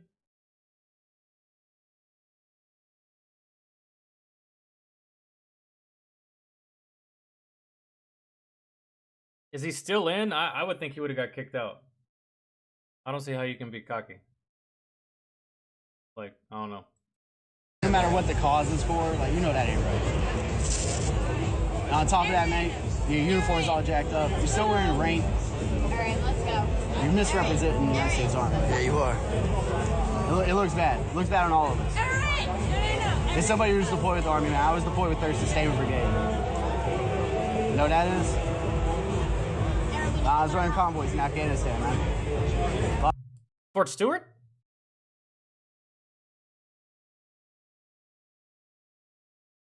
Maybe? Lost 5 people. First time. First time. But the reason I say something is because we weren't wearing that particular uniform. Attached to 3rd ID, probably. 3rd Sustainment? We're wearing multicams, but it still represents the same thing, man. And you're misrepresenting. You get what I'm saying? Because I was doing the same shit, running convoys. You know what I'm saying? Like, do you have a DD-214? Yeah, I do. You got it on you? Actually, yeah. Oh, you do. Please let me see it. I was curious, man, because it looks bad. It does. Let me see it. Hey. Thanks, man. I'm in the Navy, dude. Just got back from Virginia Beach. Feel you, pal. How you doing? Good, you? Another beautiful day in paradise. Feel you.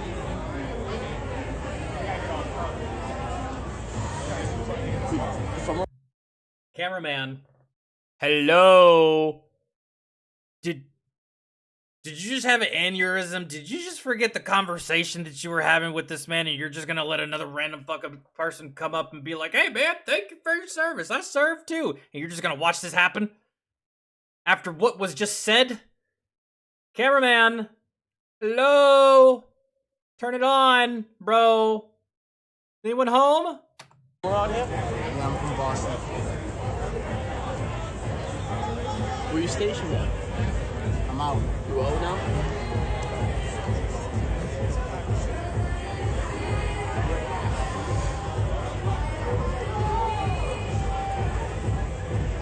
That's not your... He asked for your DD-214, and you did not pull out a sheet of paper.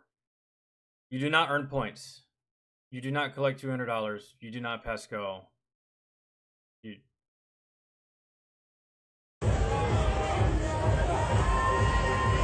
Yeah, but 214 though? Not with me. No? I don't carry that shit with me, dude. Are you still in? Then you won't have one. That's what I'm saying. They give you one to keep the base.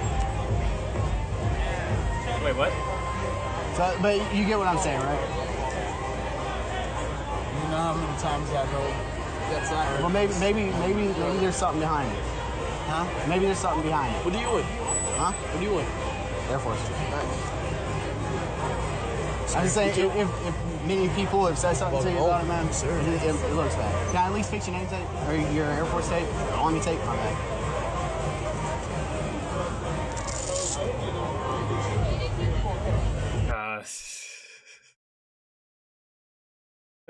They're like, "Hey, man, if you're gonna be a fraud, at least look presentable. Let me fix you up right there." Honestly, that seems like something I would do. You got what I'm saying now? Well, I don't know why I wanted you to fix it, but I did. I had to do it when he said it. Because it annoyed me. Because it's in our nature. Because it's annoying when you see a fucked up uniform, man. Because you know the life of military. You do, man. Even if it's not your uniform, you see another uniform fucked up, it's just like, I don't know how to explain it. It's like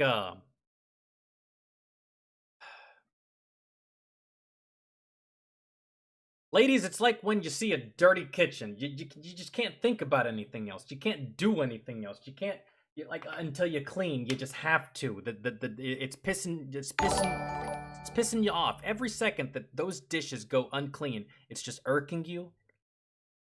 I don't know why I said ladies because there's dudes like that too. But you know what I'm saying? That's how it is for us with the uniform. And it's especially annoying whenever Hollywood fucks it up. It's just like, it's just your brain just crumbling in on itself because you're just like,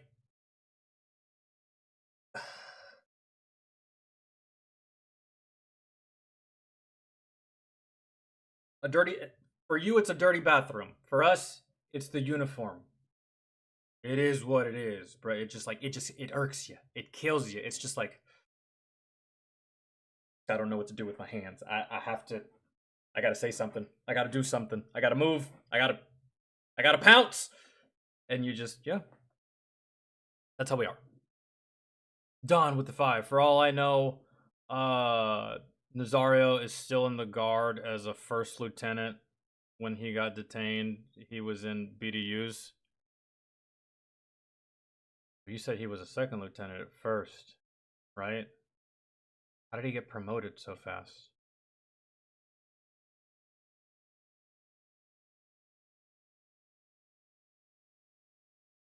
Yeah. Yeah, you said he was a Virginia National Guard officer. 2 LT, that's second lieutenant. Promotable at the time. Man, you mean to tell me after all that he got promoted?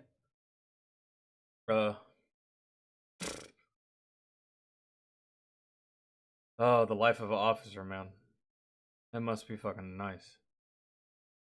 Yeah. You know? I'm Going saying, in here, man? no, man.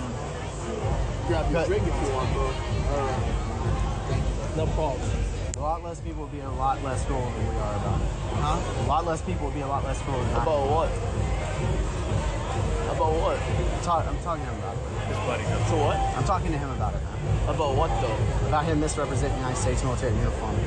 Nah, man. He's collecting money in the United States military uniform. Yeah. But he just is not in the military? It doesn't matter. It still says U.S. Army and specialist on his chest. You know what? If he's in the army, dude, it doesn't matter. He's not. He's not, though. How long you been in there? Been 2 years. 2 years? Okay. Yeah, military police. Anyways, right. So, that's my only point, man. Be careful, alright? Yep. He's fine. He's not, man. He is. No. No. Military. And just as a rule of thumb,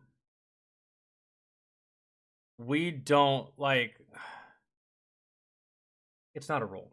I say rule of thumb, but it's not a rule. It's just that most of us,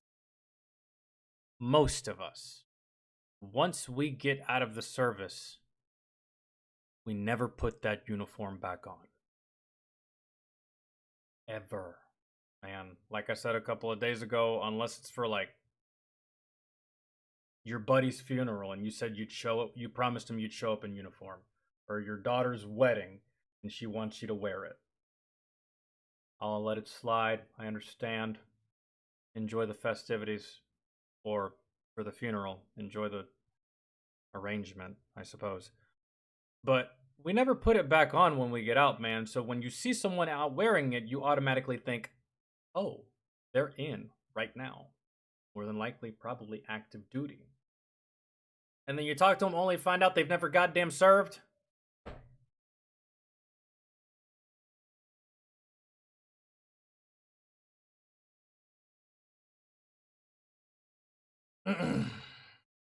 Crazy. I don't know how they can do it. Well, I know how they can do it. It's because I was going to ask, I don't know how they can be so cavalier and blatant and so nonchalant about it. Like, it's not that big of a deal, but it's because they've never served.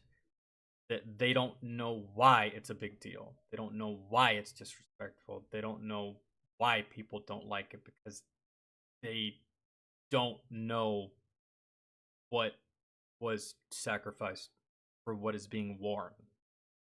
So, a little bit of ignorance there. And best believe me, if they knew, or if they were affected, if they had a family member pass away in combat, then they would know. But they don't even have that. They have no inkling of the world that they're trying to step into, fake being in. I don't know. So it's that's why they do it, really. And because there hasn't been a national story of one of them getting the bejesus beat out of them. Really. Because if that happened and it was televised everywhere, maybe less people would do this. Like, damn. Maybe I probably should just stick to the sweatpants and the hoodie. So that I don't risk being put into a coma. You know, that's not good. Right? So. The tread carefully kind of thing. Willing to bet Nazario is getting passed over for captain despite then Sergeant Major of the Army Michael Grinston brown nosing him on Twitter back in the day. Don, you don't have to sell me, man. You don't have to convince me. Believe you me, I've said this for the longest time. There's more politics inside of the military than in politics itself. And I stand behind that statement. I know. Believe you me. I know. People look at me funny. People have looked at me funny when I've said that, but only the ones that have been in will know, man. There's more politics inside of the Army, Navy, Air Force, man. Like, it's its own world, dude. It really is. So, like, you know how, like, in the civilian world, you have all of your politicians and your billionaires and your athletes and your movie stars, right? So it's like the 1% of them and then the 99% of us. In the civilian world, that's the way it is. 99% is us, and the 1% is all these privileged fuckers that never get in trouble for anything, right? The rich, the powerful, the elite, right? It's no different in the military. It's no different in the military.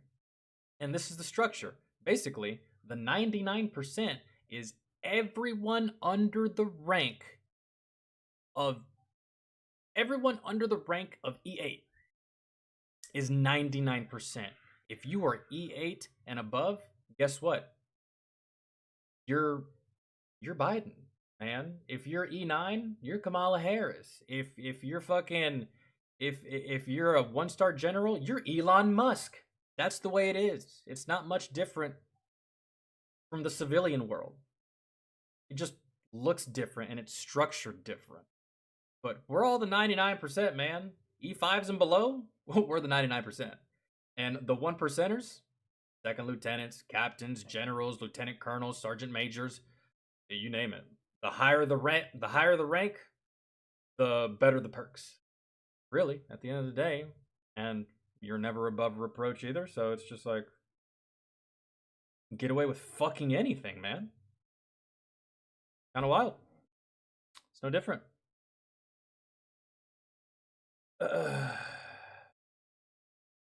Astro, how long is it?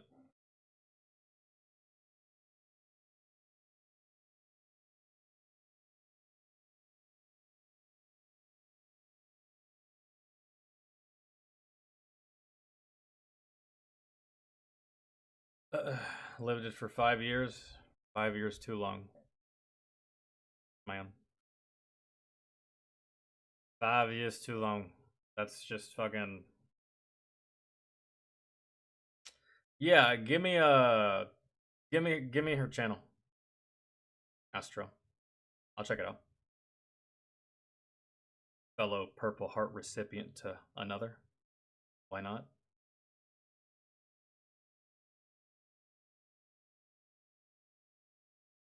So what, Don, you did 5 years? I was like right there on the cusp of. I round up and say I did 4, bro. It was like, God, like what, 3 and 11 months or some shit, something like that. It's like 4 in a month or something, or like 3 and 11 or whatever the fuck. It felt like an eternity, okay, but 4. Oh my God, it felt like ages.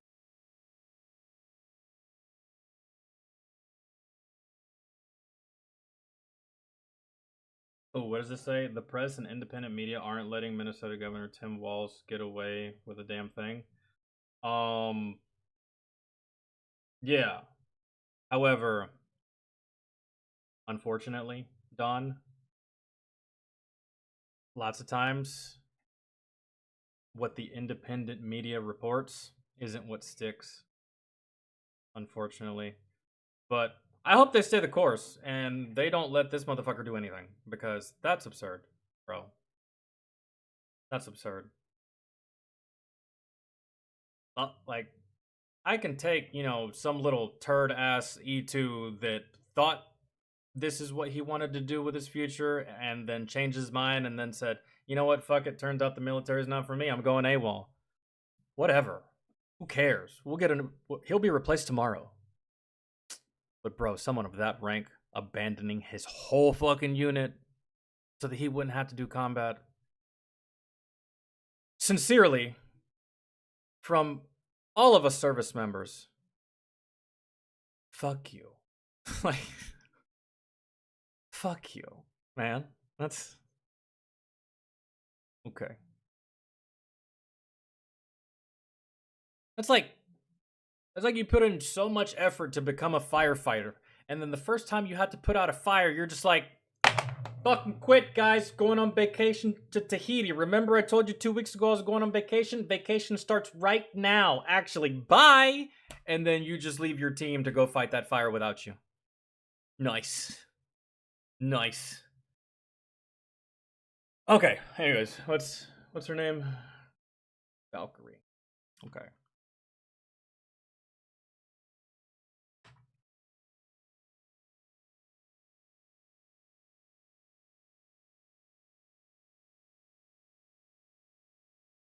I suck at spelling Valkyrie.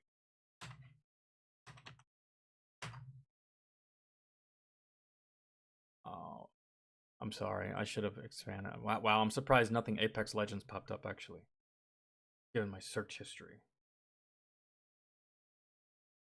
No, I lost where I was. So.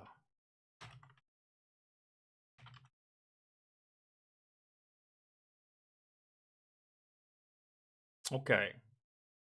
Valkyrie. Purple Heart Story. Hi, I'm Brenda Woods, and wow, she reminds me of this chick from my first unit named Wagner. Same red hair, same face, same everything.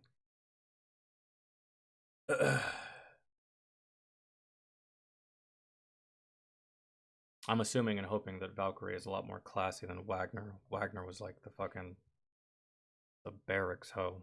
Oof. Anyways, that's not what I was comparing. They actually do look similar. All right. Purple Heart Story Time by Valkyrie. All right. I never did a Purple Heart story time. I didn't really feel like I had to. I basically just did the story time where I basically told you guys what my name meant, ex-military criminal, and why I made it that way. And during that story time of me telling you that, I referenced the whole incident situation that resulted in the Purple Heart. I didn't actually do an entire story dedicated to just that one topic. I actually covered a lot of shit in that video. It was like an hour long of an explanation. So, all right, here we go. hi, I'm Brenda Woods, and normally I'm in the woods, but today we're going to do something a little bit different. I'm going to tell you all how I got my Purple Heart. Bet. How did it happen? Let me see. She has both her arms. I can't see below her waist, but I'm just gonna assume she has both her legs. So that rules out pressure plate. for stepping. I'm just trying to guess what it is. That rules out pressure plate. Could be ID, whether it's vehicle borne, or like in some kind of culvert, or ditch, hole in the ground, roadside bomb. Straight Forrest Gump. She could have got shot in the ass. Who knows? My guess is ID. That's my guess. In Iraq in 2008. Iraq? Oh yeah, they had some good IEDs in Iraq. Wait, let me go back. I was in Iraq in 2008. I was attached to a Stryker cavalry unit. I was mostly in the squadron headquarters. I wasn't infantry or anything cool like that. I was just a pogue. The unit got tasked to be part of... Hey, man, listen. If you're boots on ground, bro, and you're on mission, and you're in the shit, and you're doing shit, and you're fucking... Bro, you're getting it, you're out there soldiering, I don't really consider you a pogue. Okay, man? Pogues are the ones that... Bro, they just sit in operations all day. They never go anywhere. They just be signing off your leave papers. But even though pogue has a different meaning, you did some shit, girl. Stop. The battle for Sadr City, the second battle for Sadr City, which was a really big operation that occurred in 2008. Sadr City is like the largest part of Baghdad. It's heavily, densely populated. It's also incredibly impoverished. At the time, there was a huge shortage of personnel. If you could competently fire a weapon, they would usually put you somewhere. I was just stuck on the back of a Stryker mostly. Were you surprised at the ferocity of this fight? Yeah, we were. One day there was another company, and while they were out, they got ambushed, and they lost a vehicle to an EFP, which is like a shaped charge. They had to... That's rough, man. EFP, those things, to me, in my opinion, from my experience, those are scarier than IEDs. I'm more petrified of those things than IEDs. They're still scary all around, but man, if I had to run into anything, I'd never want to run into that. An EFP, electronic force projectile, bro. That shit can lit. Our trucks, as much armor as they have, man. Back in 2008, man, in Iraq, man, they were probably still using Humvees. But or maybe they were using Mat V's and MRAPs like I was, because I deployed a year after her. She deployed 2008. I was there in 09. So, or I was in Afghanistan 09, and we were using Mat V's. So maybe they were using Mat V's or MRAPs. It doesn't matter. EFP can slice right through one of our trucks, dog, like a hot knife through butter. Like, survival rate, very minimal. For most people on board. At the very least, whatever it hits. So the side, especially the side. If it hits the front, quite possibly, driver, TC, y'all are out. If it hits the back, whoever's in the back, y'all are probably out. Gunner, you probably lose your legs, man. Those EFPs are no fucking joke, dude. They're so, they're deadly. Get their wounded and their broken vehicle out of there. I got tasked to go out and provide security for recovery for this recovery operation that was going on. So they pulled their vehicles around this other platoon that was doing the recovery operation, and it was really quiet. There was not a lot going on.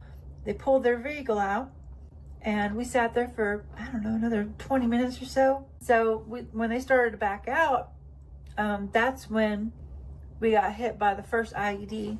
Again, a shaped charge, and it went right through the driver's side of the one of the Strykers, and it took out the engine, and like half the side of the Stryker was had a big old hole in it. So I mean, it just killed the Stryker immediately. So they had to do a recovery operation. About this time, you know, I could hear the explosions and the gunfire. So yeah, that was just I hate to say it, man, but that was a well-timed and well-placed, well-executed ambush by the enemy, man. They took out a vehicle, waited for the recovery assets to get there, and then started their attack. You're in the process of recovery. It's going to take you a couple of seconds, maybe a couple of minutes, just to get your bearings, figure out what's going on, figure out that you're getting shot at, figure out where the shots are coming from, figure out what's going on in the now fog of fucking battle. People are probably scattered. Shit happened at a moment's notice. You don't know. You probably don't know shit. You just hear chaos in the fucking background. So, yeah, I hate to give credit to the enemy, but they got you on this one. Their platoon sergeant who was there, he kind of squatted down and he told me, and I was down there with the medic, and he was like, well, we got to get out. And I was like, well, I'm going to get out and help y'all, because I just thought it would be stupid if there was, because there was only 2 other guys on there besides the medic, and the medic couldn't get out. And I was like, well, if one of them goes down, you know, they got to treat him. So I was like, I'm going with y'all. I tapped him on the leg and I was like, hey, I'm going to take your saw. Someone would get out. And we dropped the back ramp. Homegirl decided to take the big gun. I like it. And as soon as that ramp dropped, we started taking fire.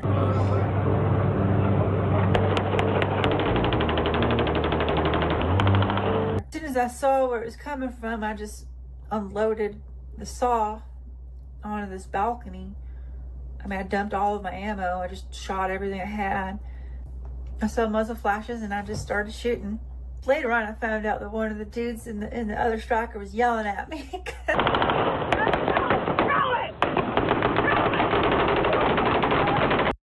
Is this your actual footage? And is this you on the saw? You a badass girl. That's fantastic. I have footage from my firefights, but I'm in it. You just can't see. I'm in the turret. I'm on the 50 cal. So, like, you see RPGs and AT4s being fired right next to me, but you can't really see me. You see my entire platoon, though, fighting this fight, but that's awesome.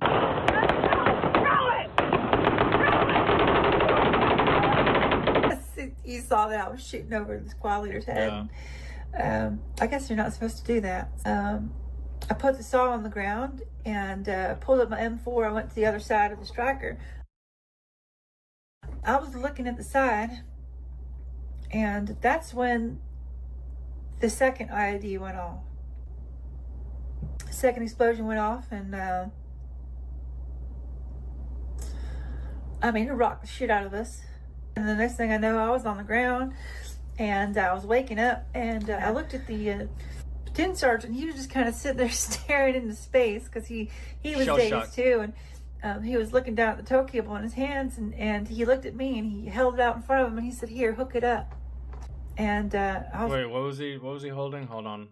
Because he was dazed too, and he was looking down at the tow cable in his hands, and he looked at me, and he held it out in front of him, and he said, "Here, hook it up."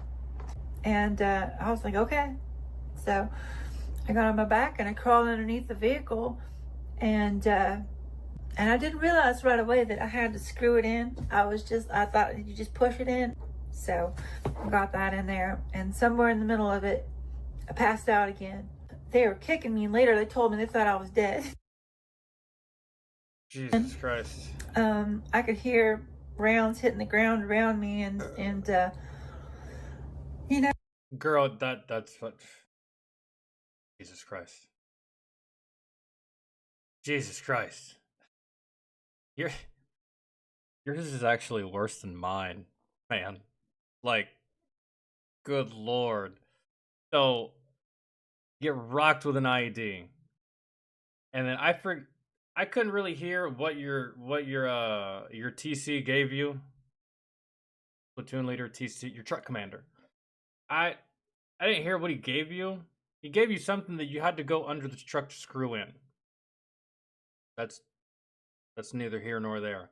It's just the fact that you get hit with an IED, and now you're underneath the truck performing some kind of fucking maintenance in the heat of a firefight, and you just got hit with an IED, dog. Like, Jesus. But hey, at least y'all were good though, man. when my truck got hit with an IED, I couldn't even find my weapon. So, man, at least y'all still had some way to do stuff. You know, there was hot oil leaking on me, but I got it on there and I got out. I climbed back onto the back of the striker. We started to get the vehicle out, and we were taking fire still. There was another big explosion, and the squad leader fell down into the striker, and I popped up, and like you should. We got hit by another RPG. Good God. Which hit the side of the striker, and then I just kind of blacked out, and I fell down into the striker, and Jesus Christ, at this point, what's the total at?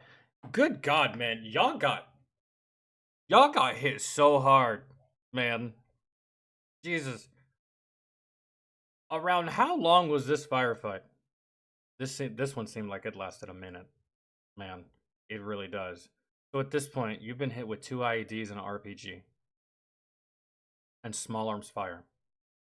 I want to say all within the time span of less than 30 minutes, given the story and given the time frame that I've kind of like been building in my head as far as what a firefight consists of and how long it goes. It just really depends sometimes on how long they can last.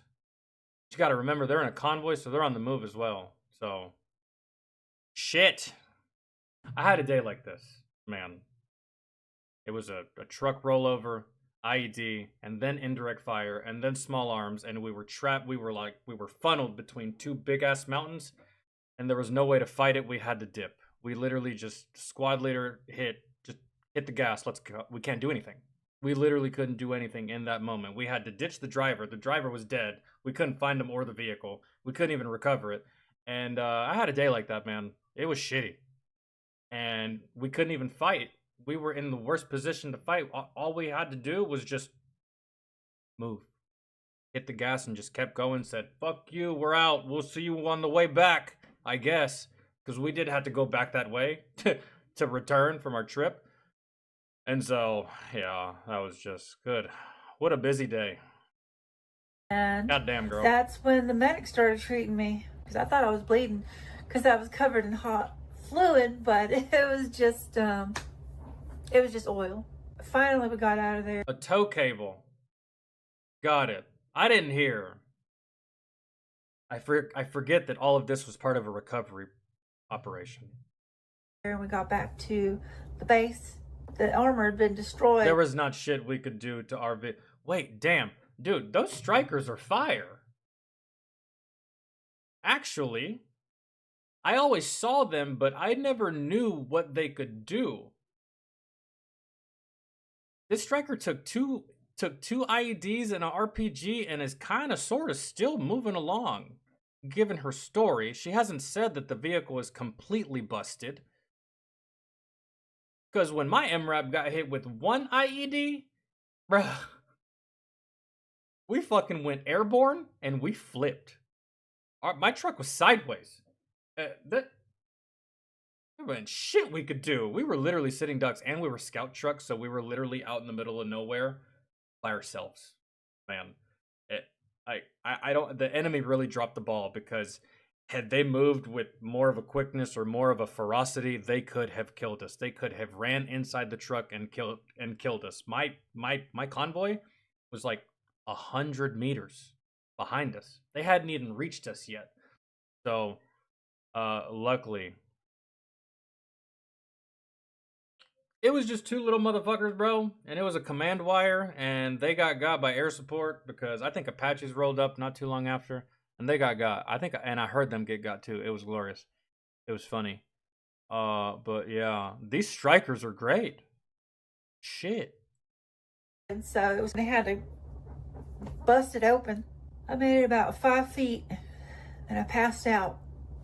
And I passed out too. They ended up medevacing me.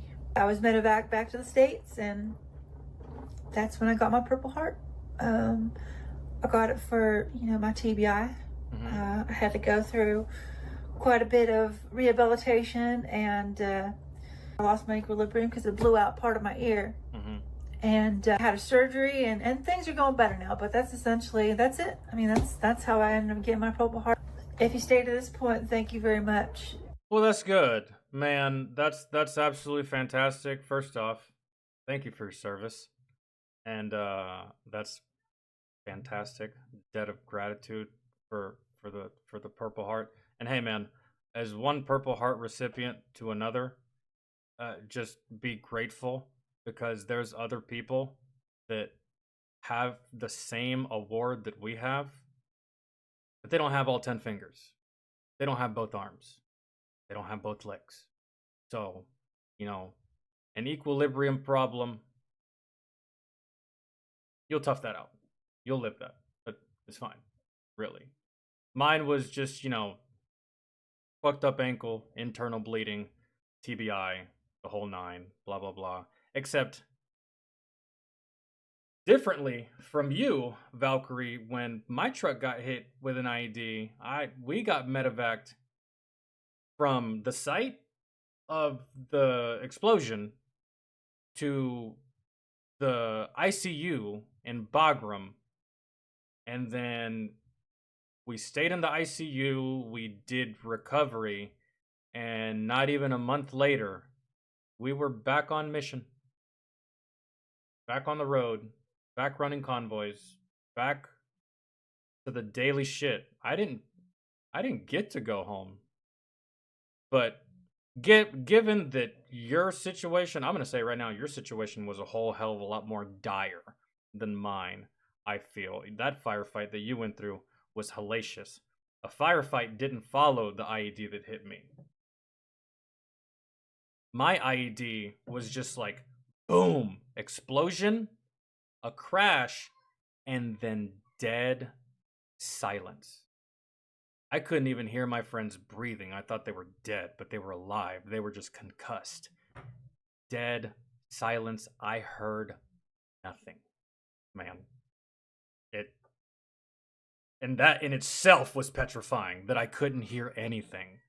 Because it was so quiet. I thought I was deaf at first, because I couldn't hear anything. And then some time went by, and I was like, okay, no, like, I really can't hear anything. And, yeah. It was... We were leaking fuel, we were leaking hydraulic fluid, we were leaking everything. It was just there, man. Ugh. This is my first time doing one of these, and I don't really know if I'm going to do more of them. I might, but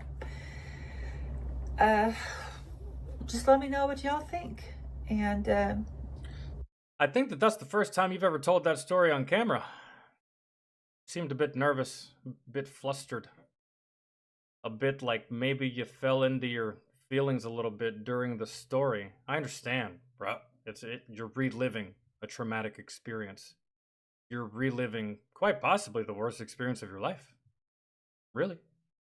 Damn near. Like, death was around every corner in that experience. Really. So it stays with you forever. It never goes away. Right? So. Yeah.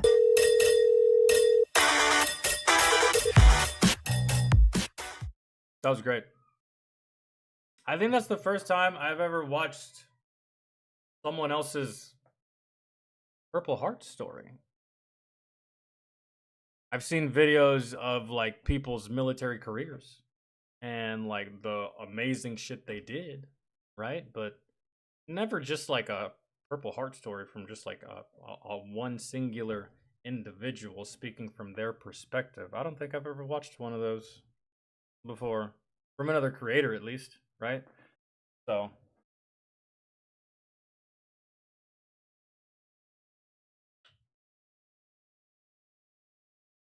yeah, that was a hellacious firefight, man. And that was Iraq. That's where I was trying to go, man.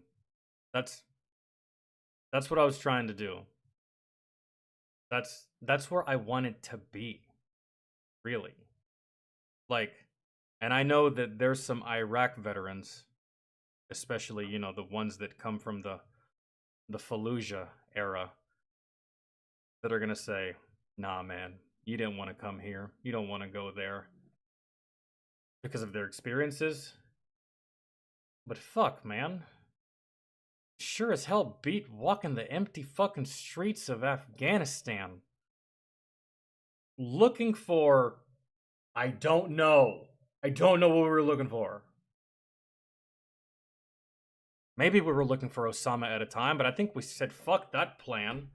And then when he died, we kind of just switched to just like, okay, well, let's just like still kind of sort of look for Osama even though he's dead and just say that we're doing something so we keep busy, keep raping this country for its resources, territory. Yeah, man, I would have much rather gone to Iraq, really. And I wanted to. I asked. I inquired. They said no, time and time and time and time again. So, like, by no means was I any kinds of war hungry or bloodthirsty. But I also didn't want to join the military and not do shit. You know what I mean? I didn't want to, like, you know, I wanted to get my hands dirty. I wanted to shoot at shit. And I wanted to get shot. I wanted to do it. I wanted to do the experience. I wanted to go to combat. I wanted to do the shit. Right? I didn't want to just join the military and work in operations, print out leave packets. Boring, man. No. I didn't want to just like sit in a motor pool all day and just fucking perform maintenance on trucks. Nah, man, I'm fucking get out there. Convoys and 50 cows and shit like that. That's what. So.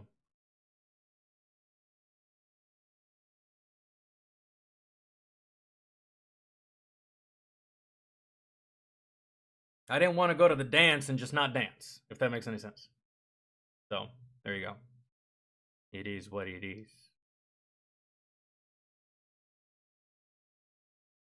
WMDs, yeah, that's what y'all were looking for in Iraq. I don't know what we were looking for in Afghanistan.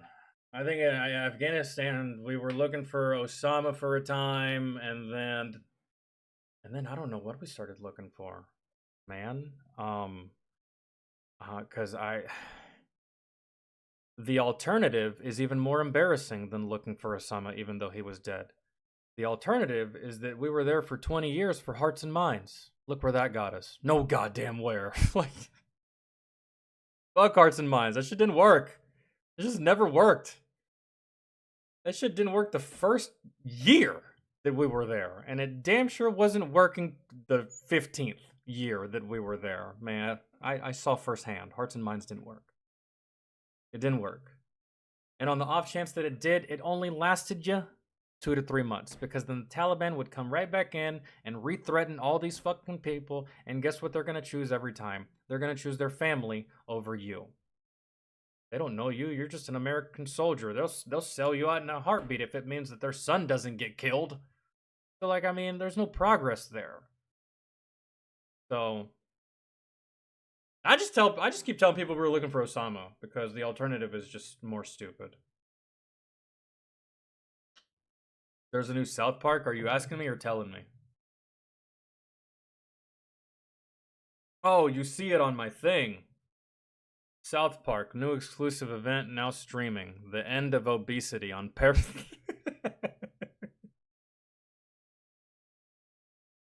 Wasn't even prepared for that title.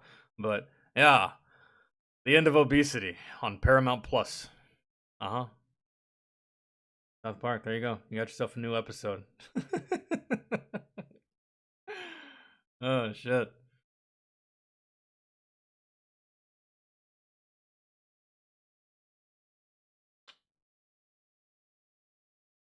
Well, everything wrong with them. Oh, dude, there was a video. Oh, hold on. What was I gonna watch? I probably won't watch it on stream. I'll watch it on my, what was it?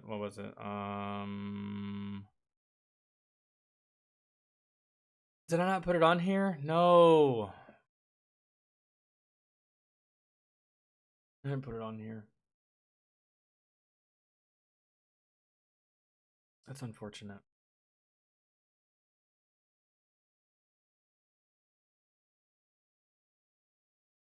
Cinema Sins, that's what it was. He just released something that I wanted to watch. I can't remember what it was. I love Cinema Sins. I even love watching the videos that he makes about movies that I like. It's fun. I'm like, yes, please. I am so down for 18 minutes of you talking shit about my favorite film. I'm so down. Let's go. Let's get it. I love that channel. I can't be the only one. Because you know how sometimes that can kind of go wrong. You talk shit about something that somebody likes, that can go in like a completely different direction. That can fuck you. But in the case of Cinema Sins, that shit works. That's just great. Sometimes he opens my eyes to something completely fucking stupid that I just completely missed. I'm like, you're goddamn right. They did do that shit. That made no sense. I didn't even notice that when I saw it the first time.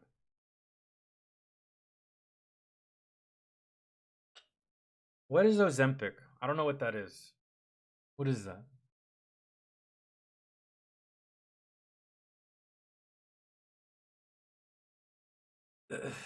I have no clue what that is. And we'll watch that. We'll watch that Angry Cops video another time. I think that's gonna do it, my dudes.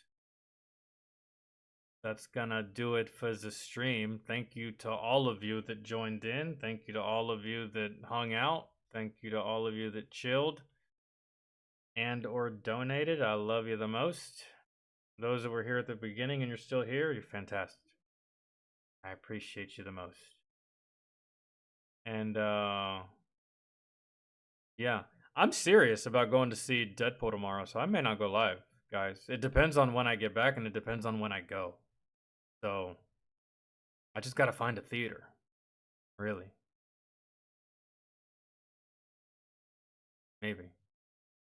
Yeah. Anyways, guys, gals, have a fantastic rest of good lord. That girl looks like fucking Voldemort. Anyways, love y'all. Have a good rest of your evening. Enjoy your Saturday. Enjoy the rest of your weekend. I will see y'all on Monday. It'll be a music stream on Twitch, so if you want music, we will be there. All right? Around like between 1 and 3 p.m. is when I go live. All right? Sometimes at 1, sometimes at 3. Never know. Try to keep you fuckers on your toes. Anyways, all right. Guys, if y'all need anything, add me, DM me, Discord. I'm here. Love y'all. I will see y'all. Enjoy this weekend. All right? Bye, guys. Christ. My goddamn hair. All right. Bye, guys.